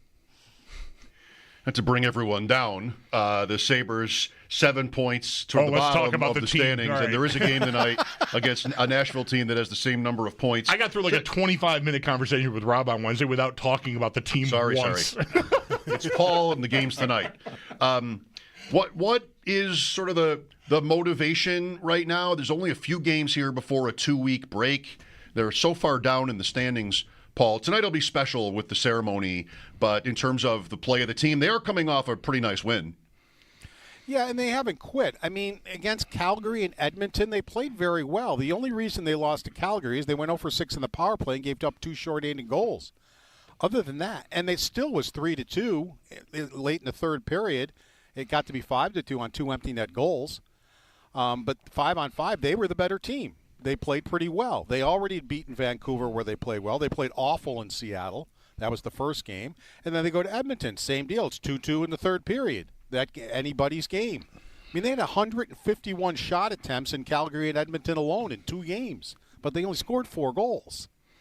But, they at least could leave, and there were a lot of good things they could say that they did. They just did, as Lindy said, they missed breakaways, they missed 2-on-1s, they missed 3-on-1s. He said they had golden opportunities that they didn't capitalize on. Well, against Boston, they kept playing that way, but they capitalized on their opportunities. That was the difference. All right, Paul, I'm sure you're about to be heading down there. I guess I am. I'm ready to go. As soon as we're done, the car gets started and we're off. There was traffic on Tuesday, I'm hearing. I was off a few minutes early. I was losing my voice, and I hated to hear that I could have, been here. It was a first. I had to get the equipment out, and I talked to the Bulldog and Nate from the 4th floor of the parking garage. I had just gotten to the parking garage, and they were looking for me. I was a little bit late. Yeah. And as soon as I got a parking space, I have never had to park on the 4th floor, ever. And as soon as I got a parking space, I turned on the stuff and came. I was only, 3, 4, 5 minutes late, something like that. Yeah, it wasn't egregious. It just, I told you, that was actually Tuesday. It was me alone. Mike was here and he left. You talked with me and Nate, or Nate and I on Wednesday together. Okay. But yeah, I was worried something had happened to you because in 25 years or more of talking to you like this, I don't think there's ever been one time when you weren't exactly where you were supposed to be when you said you were going to be there. And so I was kind of freaked out. Yeah, but we got it done because Bulldog was getting ready for music, and I said, "No music today, Bulldog, unless I turn the radio on." Right. Oh, right. I'm in the car on the 4th floor of the parking garage, so. But hey, we're here. Or today, let's make a streak of it. Thanks, Paul, and enjoy the game and the weekend. Take care, guys. All right, as Paul Hamilton and his appearances here on WGR are brought to you by Equitable Advisors. Planning for your future is about more than just money. Let Equitable be your guide. And by Relax Honda. Relax, we got this. More on the Sabres and celebrating Rob Ray coming up today. Kevin Adams, the GM, will join us just after 5, which is pretty soon. And the pregame show and the ceremony at 6. Mike Schopp and the Bulldog, thanks for listening. This is WGR.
Sabres in Nashville tonight. Rob Ray and the Hall of Fame ceremony coming up. 6 o'clock pregame. The ceremony will start shortly thereafter. We'll talk to Kevin Adams in about 10 or 12 minutes and talk about Rob and the state of things with the Sabres with the general manager. Until then, there may be time to do this after Adams before the pregame show, but it's been, a week when it comes to the Bills and the end of the season. We've talked about it every day, and I've been on other shows where they're like, how's it been this week? And there's all these different facets to it. The historical stuff, they lose again, refs, and just also now the beginning of the offseason. I would say, maybe this is typical. I guess it is. I don't know what percentage of fans or anything it is really representing, but coming in here, seeing screen calls and talking to fans on our show, there are definitely some people who want to go big game hunting with the roster. There's Max Crosby, Garrett, T. Higgins. Sure. We've talked about him for a minute. Yeah. I don't know. There's still cap challenges with the Bills, and I kind of think defensively, they're not one player away from being right. So, assuming that those are, if they're even available, Cleveland has denied any interest in trading Myles Garrett, but you're talking about a huge spend, and I kind of think the Bills need help everywhere on defense. The trouble with the big spend idea, like in a trade, for example, like a Myles Garrett. I mean, that's like trading for a quarterback. I think, like but it's close. Like you're talking about two number ones. I think, like this year's and next. I think to get this player squarely in his prime, and I don't think the Bills, given where they are, even though they're in a better position this year cap wise, like there's the matter of, can you find a way to fit Myles Garrett under your cap? And, sure, whatever gyrations you need to go through, redo some stuff, redo his deal when he gets here, right? Again, in a world where you make this trade. But the big piece of it is having to give up those assets that are cheap if you hit on them. Cheap, I mean, you need that. You need a team that is at this level and has been at this level for as long as they've been. Boy, those high picks, those assets become even more valuable than they are to a team that's just learning how to crawl here as far as being a contender goes. So I think you'd be loath to give that up. It's one thing to pay, like if Myles Garrett were a free agent and you could do the Von Miller deal with him at current market rates, okay, that's one idea. Like that's money. Okay, fine. Mm-hmm. The assets are a real problem, I think, to any kind of a trade like that. I mean, I love the idea of a player of that stature on the team. Sure. But, right. I just think the cost of acquiring, it very much becomes we're just doing it this year. Like it's the Rams with the T-shirts, right? F them picks. Because you better win in the next year or two while you've got Myles Garrett on your team and you don't have those picks. Because, we're seeing, Kyer Elam's a miss. Other misses hurt the Bills on Sunday and have hurt the Bills all along here. Not hitting on those picks. This is like that, except you don't even get a try at it. You're getting it for an established player who certainly helps you, but I don't know. You need the cheap labor, is all I'm saying. Yes, the 3 picks in the first 2 rounds. I think if you went position by position on defense, you could talk me into anything. Really, they're not. It's different now. They could use really a tackle. They could use an edge. I'm all right at linebacker. I think Dorian Williams is promising. Bernard is excellent. I might need some depth there, but I don't really think I need to do anything there. Okay. All right. Put it at the bottom of the list. But yeah, for me. But yeah, on the back end, talking to Theo last hour here, a safety, sure. Is there a Kyle Hamilton in this draft? I would draft the crap out of a Kyle Hamilton at 30. I doubt a Kyle Hamilton makes it to 30, but, you get the idea. They could use that guy, a corner, for sure, I think makes sense. So, yeah, there's no shortage of places you can invest. I just don't think you can afford to trade those picks. Back with Kevin Adams after sports. Sabres and Predators tonight here on WGR.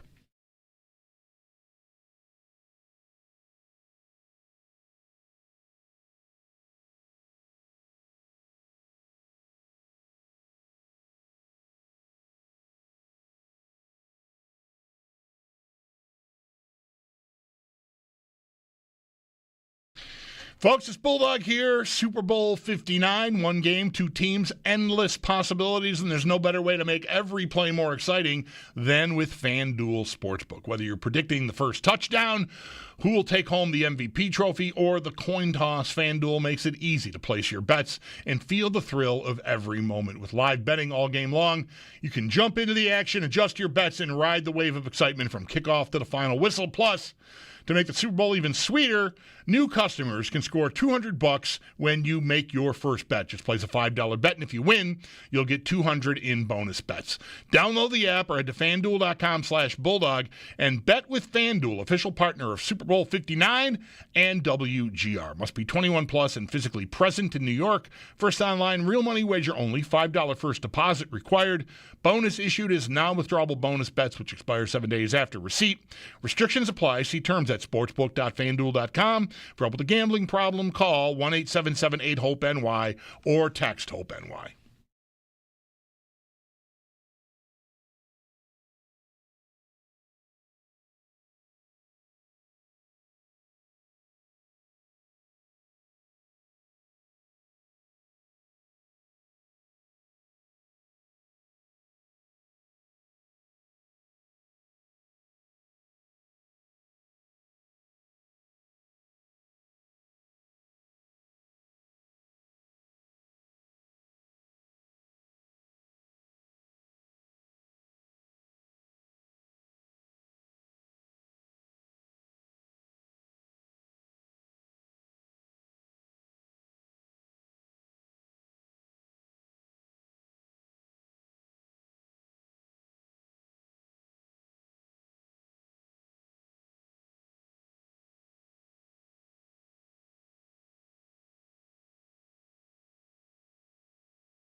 It is Rob Ray night down at the arena as the team will induct him into their Hall of Fame. Ray spent 14 seasons with the Sabres, playing 889 games as the team's enforcer, and then following his playing career, stayed with the organization and served as a broadcaster.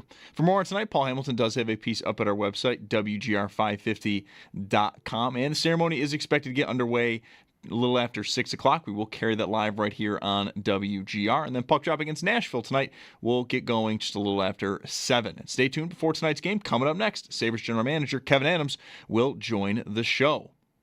To football, Pro Bowl games will get underway this weekend in Orlando. The championship is being held on Sunday at 3. But before that, the Senior Bowl, which had practices throughout the week in Mobile, will be tomorrow at 2:30. And then we do have some offensive coordinator hirings. Tampa promoting pass game coordinator Josh Grizzard, while the Jets go with Lions pass game coordinator Tanner Egstrand. And then in college hoops, Battle of the Bridge, Niagara is on the road versus Canisius. Tip-off at 7. And that'll be over on AM 1400.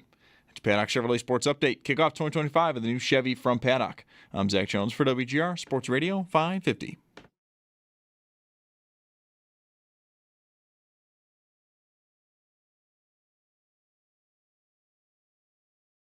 I don't think I ever knew Battle of the Bridge. Yeah. Years. What they've been calling it bridge? that. The Grand Island Bridge. It is? Yeah. I mean, downtown Buffalo to Niagara University.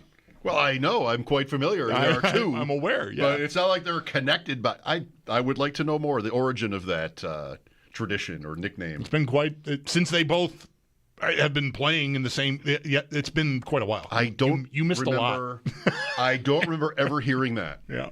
All right, happy Friday, everybody. Should be a special night at the arena. Sabres GM Kevin Adams joins us now on the Wester Hotline. Hi, Kevin. How you been? All right. How about you guys?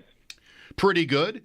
The feeling in the air for Rob Ray is very positive. He's obviously, you well know, a legend and all.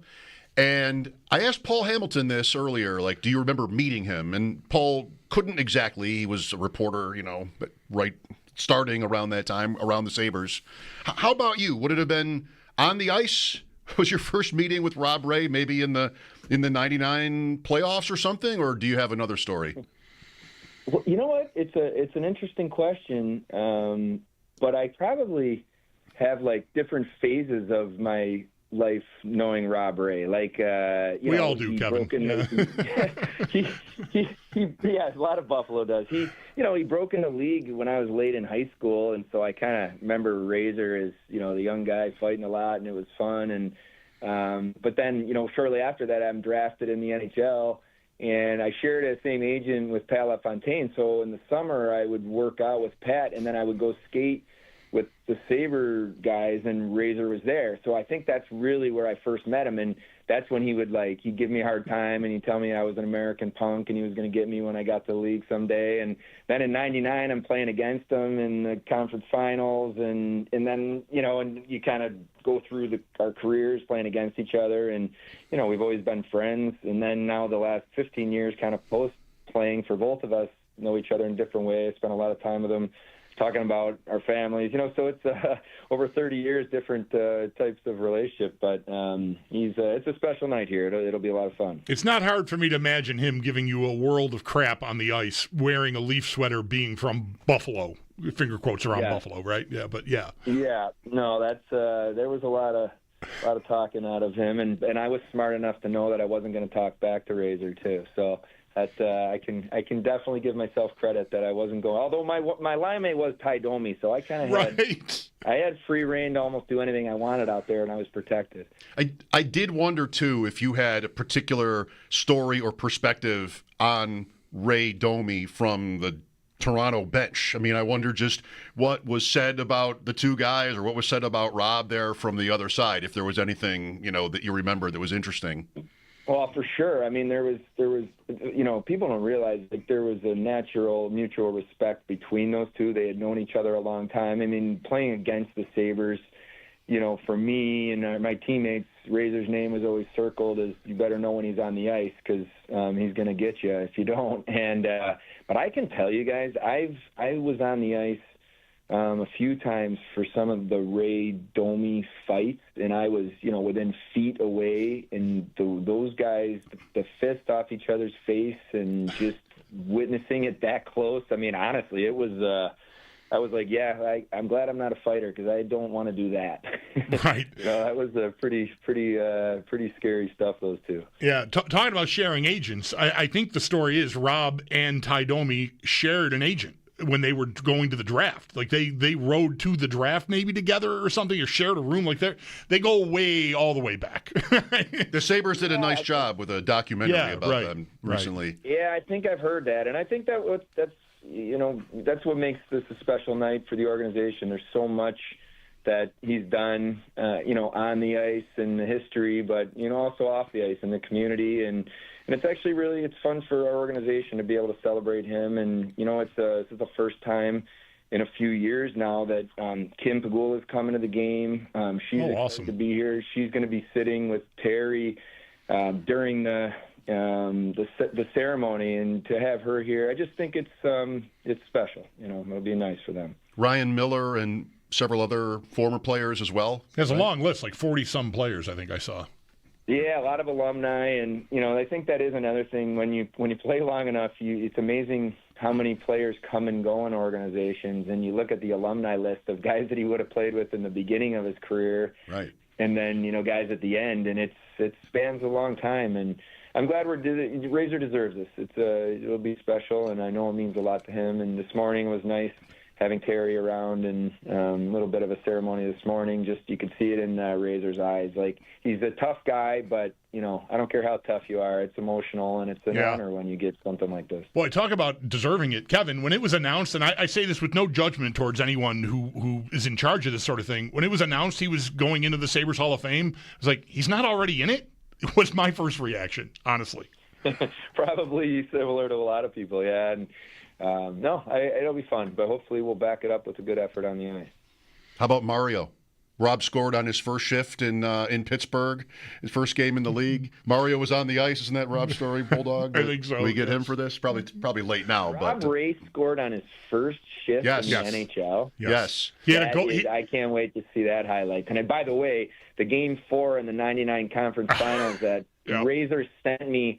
I was at Anchor Bar last night having some chicken wings with my son, and I've been on the road for almost 2 straight weeks between the trip and scouting meetings, and so I just got back and I'm having dinner, and he sends me this video clip of his goal where he knocks it out of the air, and I'm on the ice, and he's like, "Thanks for not stopping and allowing me to score the goal." Right. And so I had to relive that. So I've been on the ice for one of his highlights of his career and probably one of my lowlights. Yeah, through the legs. I think it's a goal and an assist in Pittsburgh in his debut, Correct. a +2. Correct. And he thought, I got it made. I'm gonna. Did he fight that night too? I don't think so. I don't think he did. No penalties. Right.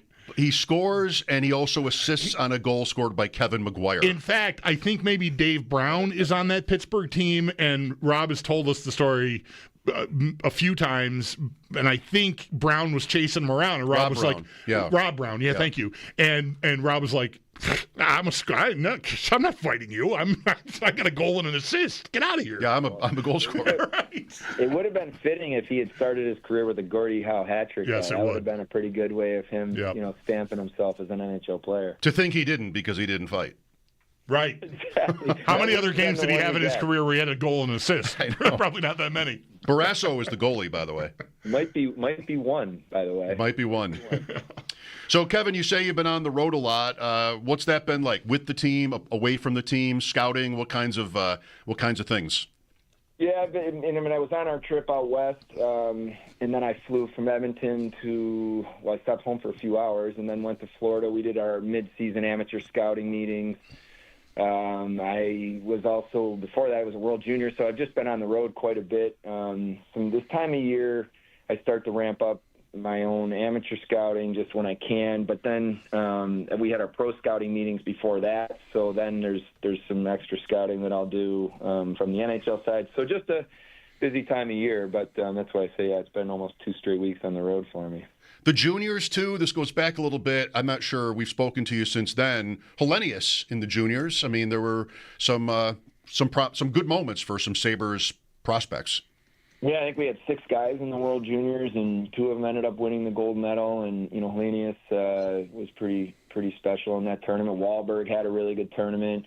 Zemer and Kleber got the gold with USA, and I think a kid like Zemer was one of the go-to players as an 18-year-old on that Team USA playing power play, penalty kill, and that's a guy that we moved up to get him in the third round. We moved picks, but looks like those type of kids get you excited when you see them in World Juniors, because that tournament is a pretty good indicator, with just how high end it is of some of the kids and what they'll be able to do at the next level. So, Kevin, the business of now, or really, looking forward to early March 7th, I guess, is the deadline. Where are you at now? Have you talked? I'll start here. Zucker and Greenway are UFAs. Potential, this offseason. They fit in great here, I think, especially when the season started. That third line was like a real tomato ketchup third line, and served a purpose. And then, injuries and things just kind of got sideways on it. Have you talked to them or their representatives about where they're at on, well, I guess it matters if you want to retain either guy, about their interest level in committing to staying here beyond this season?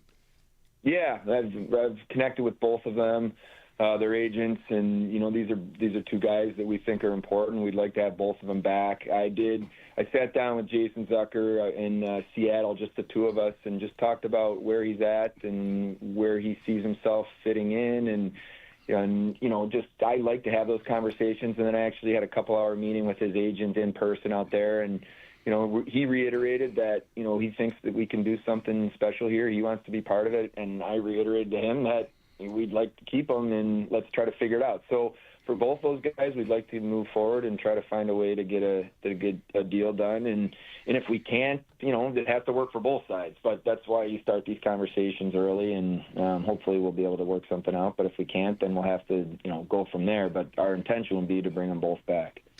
The trade deadline is March 7th. Tonight is January 31st, so it's more than a month.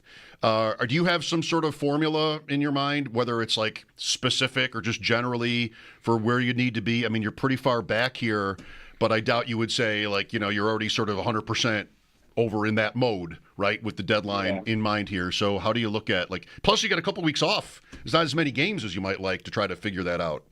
Yeah, it's a little odd this year having a 2-week kind of off time, almost, you get back and then the deadline's going to come quick. So it's been ramped up here, I think, from conversations around the league. And, I almost felt like there could be potentially 2 trade deadlines to some extent, one before the Four Nations break. But I don't know if the trade that happened with Carolina and Colorado maybe changed the timing of some of this stuff. So there's a lot going on. But I guess how I would frame it, we are approaching this is, we're trying to make our team better. We're not looking to be sellers. I mean, there's deals you have to do for the organization depending on, certain things, but we're trying to add to our team. We want to make our team better, and I'm approaching this is more of, if there's deals out there, we're wide open. We have to be willing to look at everything, especially where we are in the standings, but is there hockey trades to make? Is there a way to improve our team, and maybe with a player that goes out improves the difference?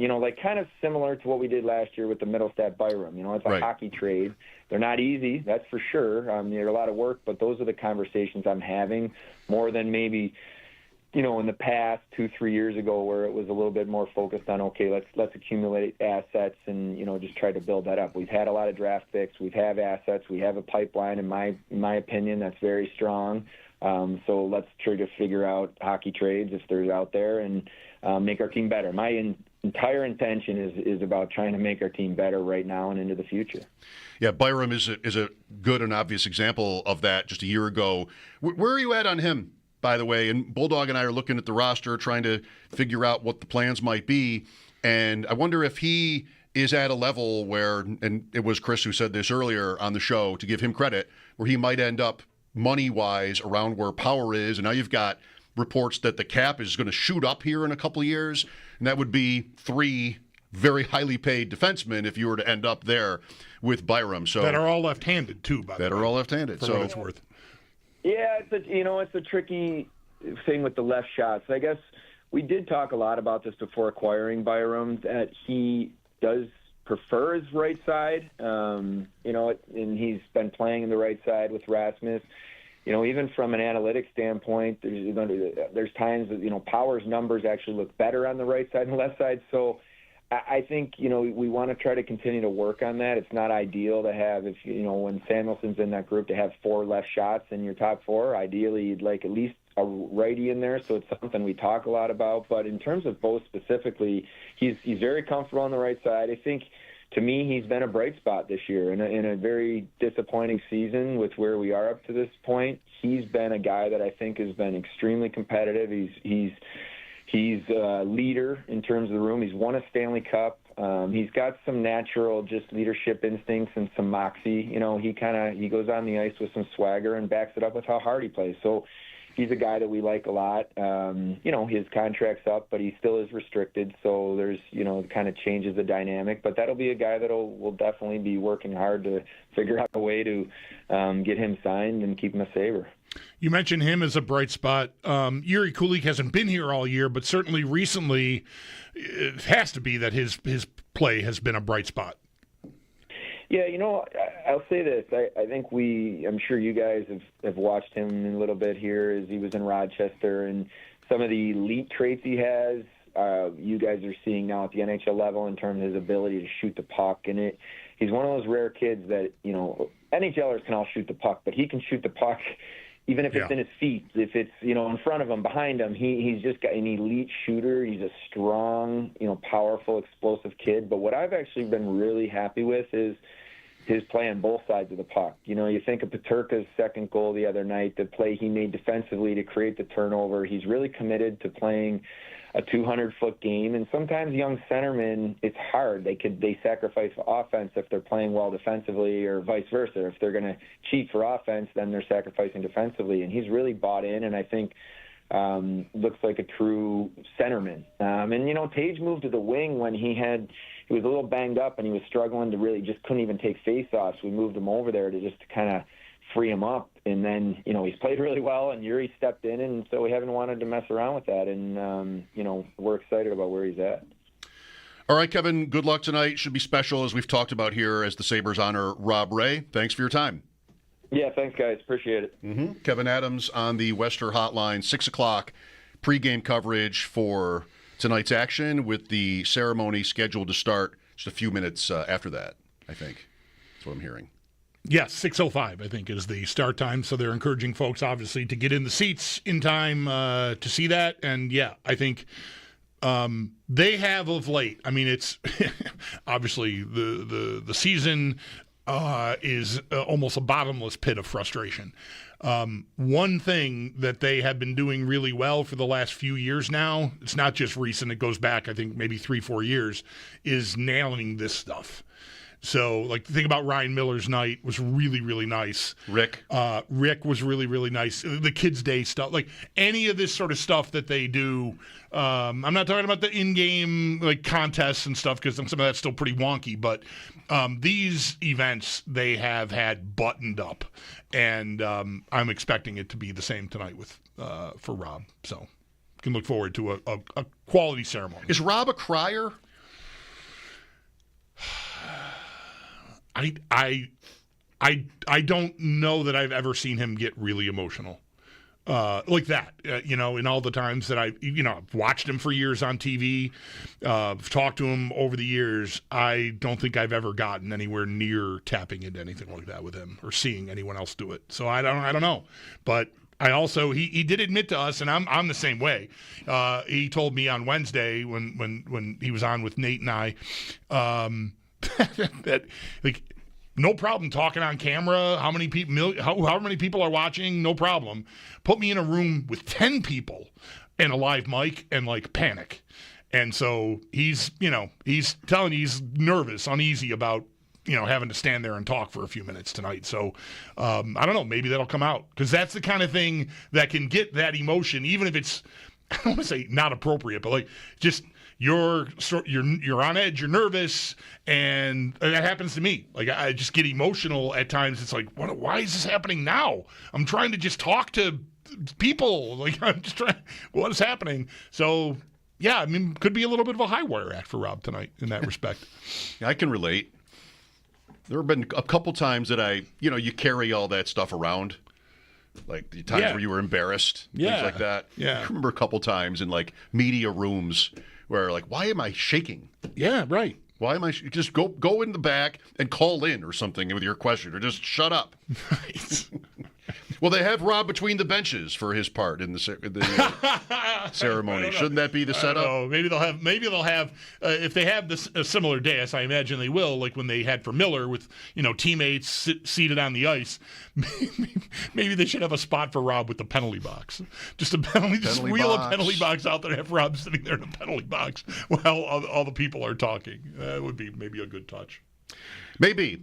803-0550. Rob is the story of the night here. If you want to share your memories of him, now would be good. We'll take the update first, or take the break and then have the update, and we'll talk some more pregame coverage again at 6. Buffalo and Nashville. Mike Schopp and the Bulldog here. This is WGR.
Just about a half hour away from the beginning of the ceremonies that will see Rob Ray inducted into the Buffalo Sabres Hall of Fame. Ray, of course, did spend 14 seasons with the Sabres, playing 889 games as the team's enforcer, and then following his playing career, he did stay with the organization as a broadcaster. For more on this evening, Paul Hamilton does have a piece up at our website, WGR550.com. And again, the ceremony is expected to get underway just after 6 o'clock, and that will be carried live right here on WGR, while puck drop against Nashville tonight will be just after 7.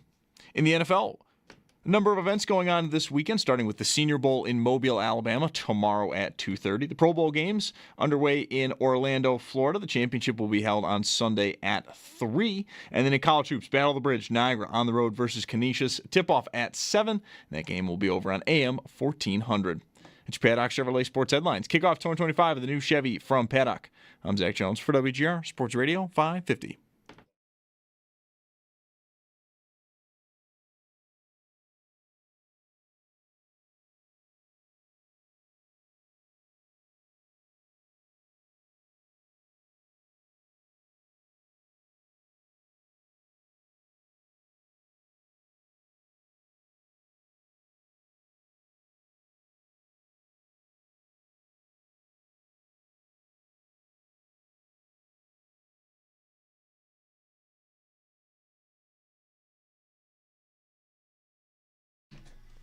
I almost brought it up with Kevin Adams.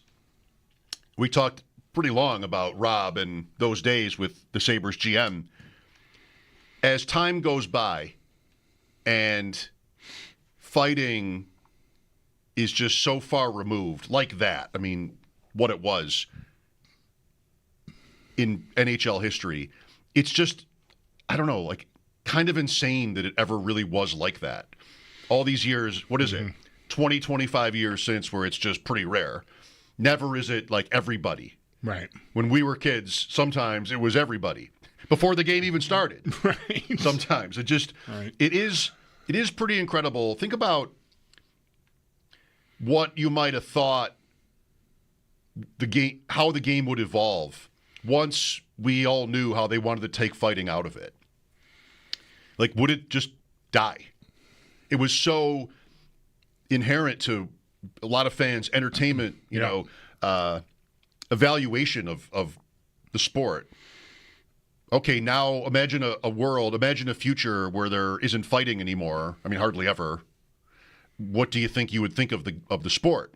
Remember, there was all kinds of conversation 20 years ago-ish. It does kind of line up in my mind with the canceled season because they did make significant changes to the game then. But there were still fights. There still are fights now. Yep. Just thinking about, like, will this be popular? Will it work? Just what will it look like? And, I mean, I think it's gone great, mostly. Yeah. I mean, the game is fast and exciting, even without fighting, which young people now might not really appreciate or even know the extent to which it was the game, but it was also the lead up to games. Right. Anytime Ray and Domi that was what you talked about walking in. Absolutely. I mean, people, close enough to our age, we remember looking at the lineups in the paper on a game day, preview the game. There was always that box, with the rosters, and it had, your basic stats, right? Games played, goals, assists, points, penalty minutes. And you sit down and look at a Sabres Canadiens game or a Sabres Bruins game. That's maybe the quintessential battle, Sabres Flyers. And, you're into March or early April before the season ends. There'd be like 3 guys on each team with like 300 penalty minutes. But and you'd look at which guy's going to, and Rob will tell you, like, I haven't talked to him about this in a long time, but he'll tell you the guys on the team would be in there like, okay, who you got? Right? Like, who's your guy? Let me have all right, I'll take Jovanovski tonight. You get, whoever, whatever, like that. And it's just a very different thing. I don't know. I haven't seen the stats on it. But it feels to me, watching games, like there's more this year and last year than there had been for the previous 5 to 10 years even. Okay. Matt Rempe was like a big deal last year when he showed up in New York, and that sort of he became like a folk hero almost immediately. The playoffs come and they can't put him on the ice, and you're sort of back to like, is this, how valuable is this, right? It's exciting and people love it and they're chanting his name, but like, is he a player that we can trust to be on the ice for 12 minutes? Probably not. So what are we really doing here? But that said, it just feels like there's more of it. I don't think it's ever going to go all the way back. I mean, holy cow. But I feel like people who are who like that part of the game and really miss it are getting more of it lately. I hope that my perception is backed up by the stats in the league. But it feels to me, I watch a game still most nights, and there's not a fight in every game, but far from that. But I just feel like there's more of it. Like it comes across my social media feeds. I'm following enough hockey accounts that most nights in the league I get something. So I think it might be swinging back a little bit, but not that I'm eager for it. I don't really, I'm not one who misses it. I loved it back then, but knowing so much of what we know, like as our lives unfolded and the head injury stuff got more and more real, it just became, to me, something like, if you don't need to do this in your game, you shouldn't do it. And also, like, it can happen organically in any game. There was the era where it felt like it was kind of staged. Right. But more other factors contribute to the change, not just concussions and whatnot, but, player movement, and in the bigger money years of sports where everybody's kind of on one team a little bit. When, those Adams Division days, there was player movement, there were trades, but there wasn't like free agency. You were on a team that was your team for as long as the team wanted it to be your team. Right. So you'd have fighting sort of battles and rivalries that would last for years. Buffalo, Boston, Montreal, the teams you said. Mike Hartman was forward on Sabres teams in those years, like just barely predating Rob. Mm-hmm. He and Kevin McGuire were a tandem for a while. Did you like that, by the way, that Rob's assist in that first game was to McGuire, who scored? Like, that didn't happen often either. Mike Hartman, in 4 seasons, and he did not play every night, had 995 penalty minutes. He had just short of 1,000 penalty minutes in 265 games. So you're looking at like 4 a night for 4 years. Yeah. Misconducts were a thing. Sure. And they would add to this, there's a quick 10, there's another game's another 10, you pile them up that way. Yeah, that's right. But it's like he wasn't in a fight a night. But he came like maybe a week. Yeah. Maybe a fight a week. Probably. Back then, yeah. Like for Rob and his Rob heyday. Yeah, Rob had, he had a few. Gord Donnelly was one of his, riding shotgun with him for a while. Brent Hughes for a little while. There was always Bugner and Barnaby and May, maybe most famously, those Ted Nolan teams. Every team had that. Well, until really, I think your line of demarcation is reasonable. Like the season-long lockout changed a lot. There's also just so much that has changed from a development standpoint. Like the players, there's just so much. I mean, I got an eye full of this when Owen was on his way, where he got to junior hockey and just being like paying attention to the OHL and going to stuff up there when he was with at training camp with the Sioux Greyhounds and stuff. The skill. The amount of skill, there's just more players playing and more development and more emphasis on skill and skating and like that. So there's just fewer guys that come in that feel like they need to play that way, and therefore fewer teams have those guys. So there's not a need for John Van Boxmeer to sit Rob Ray down when he gets to Rochester and say, kid, the only way you're going to make it into the NHL is if you want to become a fighter.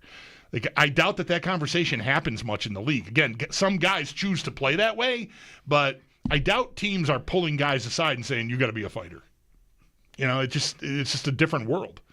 I was often, well, at least early on with him, when he would do our show on game days, a little bit tentative about, like, just sort of, this would be the topic, like, you think of Rob Ray in this role, And a guy with his life and career might be sensitive to that, you know? Mm-hmm. I did have to do other things. Brian Koziel just tweeted that he ran into Rob, and Rob told him that his speech is ready. If he needs one more, you could say, like, I was a 40-goal scorer.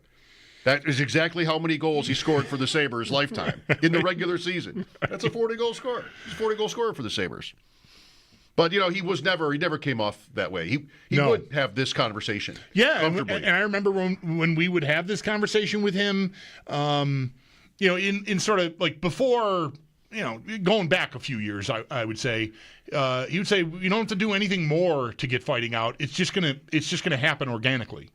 Because of the point I just made. Just guys are coming in, and there's just more talent and more skill, and so even your checking guys aren't going to be fighters. They're fast and they're tenacious, and yeah, they can lay the body, but it's not. They just didn't come up in that world, and they aren't ready to do it, and teams are kind of okay with it, and that's why I think it's kind of curious. Again, if I'm right, if my perception is correct, that it's swinging back a little, but. I can remember talking with him, I don't know, 8 years ago, and him thinking, like, I don't need to make more rules. Banning it, it's going to ban itself, basically. It's gonna work itself out. Yeah, he's kind of been right. Here's Ricky with us. Hello. Sorry, guys. How you guys doing? Really well, Ricky. Thanks for calling. Thanks for taking my call. I want to say this. As a fan growing up in Toronto, as a Sabres fan, watching Rob Ray and Ty Domi fight were some of the best times of my life. Watching Ty Domi put out a thing today about him and Rob Ray fighting, we saw the whole video of him, the screen down. I loved it. They are good friends, but at the end of the day, those are our good days, and I really, really enjoyed Rob messing him up.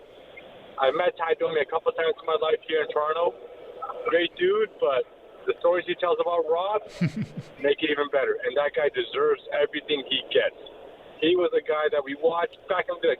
I was young, watching my dad grow up as a Sabres fan in Toronto and watching him love Ray. And he was our guy. He was the guy that beat up that fan. That video is still famous. Thank you guys for taking my call. I appreciate you. All right, thanks. Ricky. Appreciate it. Yeah. You missed Wednesday, and we had the chance to have Rob on, and I mentioned to him, and I've told this story quite a few times, that when I met him, I said it to Rob, like, there's no way you remember this because what do you care? You're Rob Ray. You play for the Buffalo Sabres. And I remember meeting some intern in the office at WBEN in 1994 or whatever it was, but. I got introduced to Rob, and I go to shake his hand, and he's holding his hand like above his stomach against his body, and he just looks down at it and looks back at me like that. And I look at his hand, and his knuckles are swollen like up to like his hand looked awful. And I told him this, and I've said it many times. Like 2 nights later, he's out on the ice pounding away at Denny Vial. And it's like, dude, what are you doing? Like, this is insanity. And he said, yeah, well, you can't come out of the lineup. They're going to replace me. And he's like, and he'd never told me this or told us this part of it. He said, yeah, in practice, he played with Hannon and Presley for a while as a line. Mm-hmm. And he said, like, Hannon and Presley would be firing passes at him, and he couldn't handle them because he had like a thumb and an index finger to hold his stick. He's like, I couldn't even hardly hold my stick. I'm like, guys, I have a different job, So I was like, please don't be mad at me because I can't handle your passes. Don't pass to me. Right. Presley, Hound Dog. Right. If you're born with the name Presley, that's a lock. You're going to be Hound Dog. All right. Thanks, Ricky. We'll take a break. Pre-game, including the Rob Ray ceremony, coming up in 20 minutes. Mike Schopp and the Bulldog here, WGR.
Welcome back. Happy Friday. We'll send it to the arena. Brian Koziol standing by to host the pregame show tonight, and that includes the Rob Ray Sabres Hall of Fame ceremony.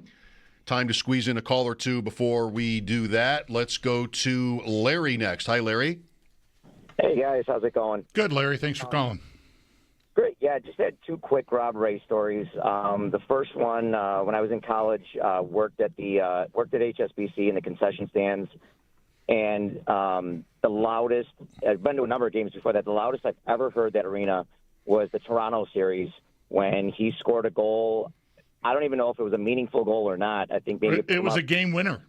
It was a game winner, but they ended up winning easily. Yeah, like 5-2. He scored the third goal. It was the goal that put him ahead. Yeah. Right? Yeah. I mean, it was you would have thought it was Game 7 in overtime of the Stanley Cup Finals. I mean, the place just erupted. And another quick story: my younger brother and I, when we were kids, had a chance to meet Ray. I don't know if you remember the old Odd Club at the old building. Of course. Yep. A couple of the players would go after, so my dad took us down there. And my brother and I were huge Rob Ray fans. I think I might have been, 9 or 10. My younger brother was 6 or 7. My dad ended up getting Rob Ray to come up and talk to us. Super nice guy, took pictures afterwards. But when we first met him, my brother kind of looked him up and down, looked at me. He's like, he's not that big. And That's funny. I just remember, I mean, Rob almost fell over laughing, and he just kind of shook his head. He's like, "You're right, kid. You're right." He's like, "I guess I'm not that big." But like I said, super nice guy, took pictures with us. Just a fun little story. Yeah. But I'll let you guys go, and I think it's going to be a great night at the arena, and nobody deserves it better than Rob. Thanks, Larry. I was wrong before. It's not the goal that put them ahead. Baseball went back and forth with game-winning RBI. I don't know if hockey did that. I should have remembered that it wasn't like a tie-breaking goal because there was a flurry. Right. Rob's goal was in the middle of 3 that were right together, but it was for 3-0, and the final was 5-2. So the third goal is the game-winning goal. That's it. Yeah. With 1:57 left, Matt Sundin scored in this game, Game 4, for the Leafs, allowing Rob's goal. Very generous of everybody involved. Hey, Mats, thank you. Allowing Rob's goal to stand as the game winner. Sundin from Domi and Kevin Adams. Come on. At 18:0 on the power play. That's awesome. At 18:03. That is so great. Here's Eddie next. Hello, Eddie.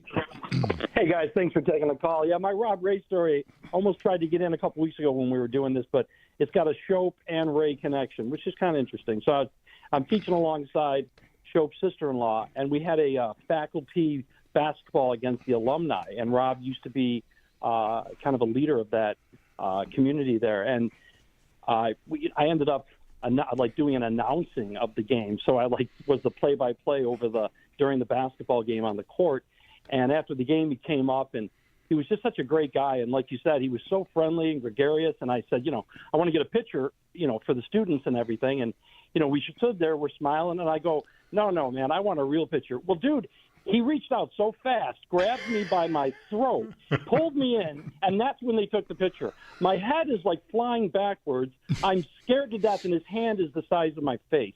It's the best picture I've ever had in my life. And he just laughed the whole time, got me a signed stick with Rick Sealing and Richie Dunn, all the guys I watched when I was a kid. And I just I love the guys. So thanks for taking my call, guys. You're welcome. Thank you. Sure thing, Eddie. Thanks for sharing your story. Yeah, it's really great. I mean, I don't know if I've said this on the air before now. We were talking to Kevin Adams.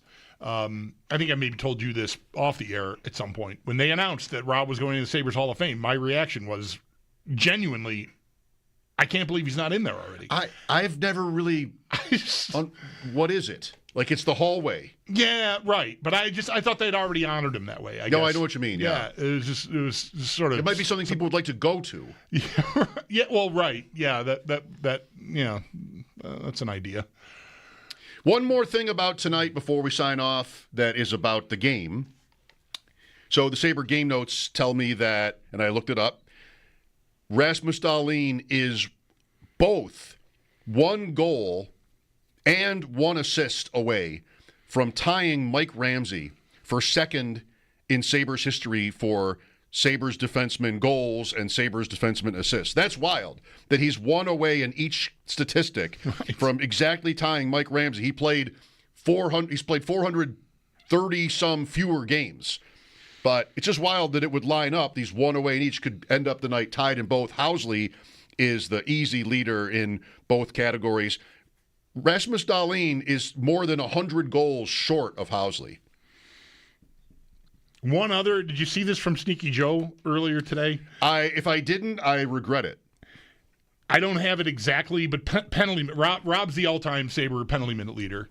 Dahlin, whatever number Dahlin has, it would take him until 2061 to catch Rob. Well, you better get going. Yeah, right. I don't even know what the years anymore. That doesn't seem that far away, really. 2061. I guess it is. How do you do it? You go, what year were you born? Okay, yeah, that's a long time. I'd be very old. Yeah. 2061. So with Dahlin, even pretty old. Not as old. Right.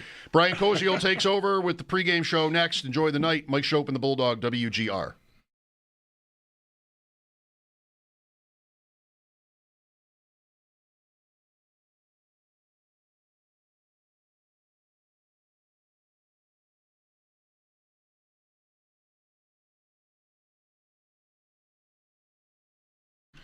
Folks, Bulldog here. The FanDuel Kick of Destiny is back, and this time it's every Manning for himself. This Super Bowl, two legends will take the field in a sudden death field goal showdown. Peyton versus Eli, live from New Orleans, one kick to claim ultimate family bragging rights. Who will rise to the moment? Pick your winner now in the FanDuel app, and if you back the right brother, you'll earn a share of $10 million in bonus bets. It's the FanDuel Kick of Destiny 3. Make your free pick, and then don't forget to tune in to watch the showdown live during the Super Bowl 59 pregame show on Fox at 3 p.m. Eastern. May the best Manning win. Download the app or head to FanDuel.com/Bulldog and bet with FanDuel, official partner of Super Bowl 59 and WGR. Must be 21 plus and physically present in New York. No purchase necessary. Bonus issued is now withdrawable bonus bets that expire 7 days after receipt. Restrictions apply. Void where prohibited. See terms at sportsbook.fanduel.com.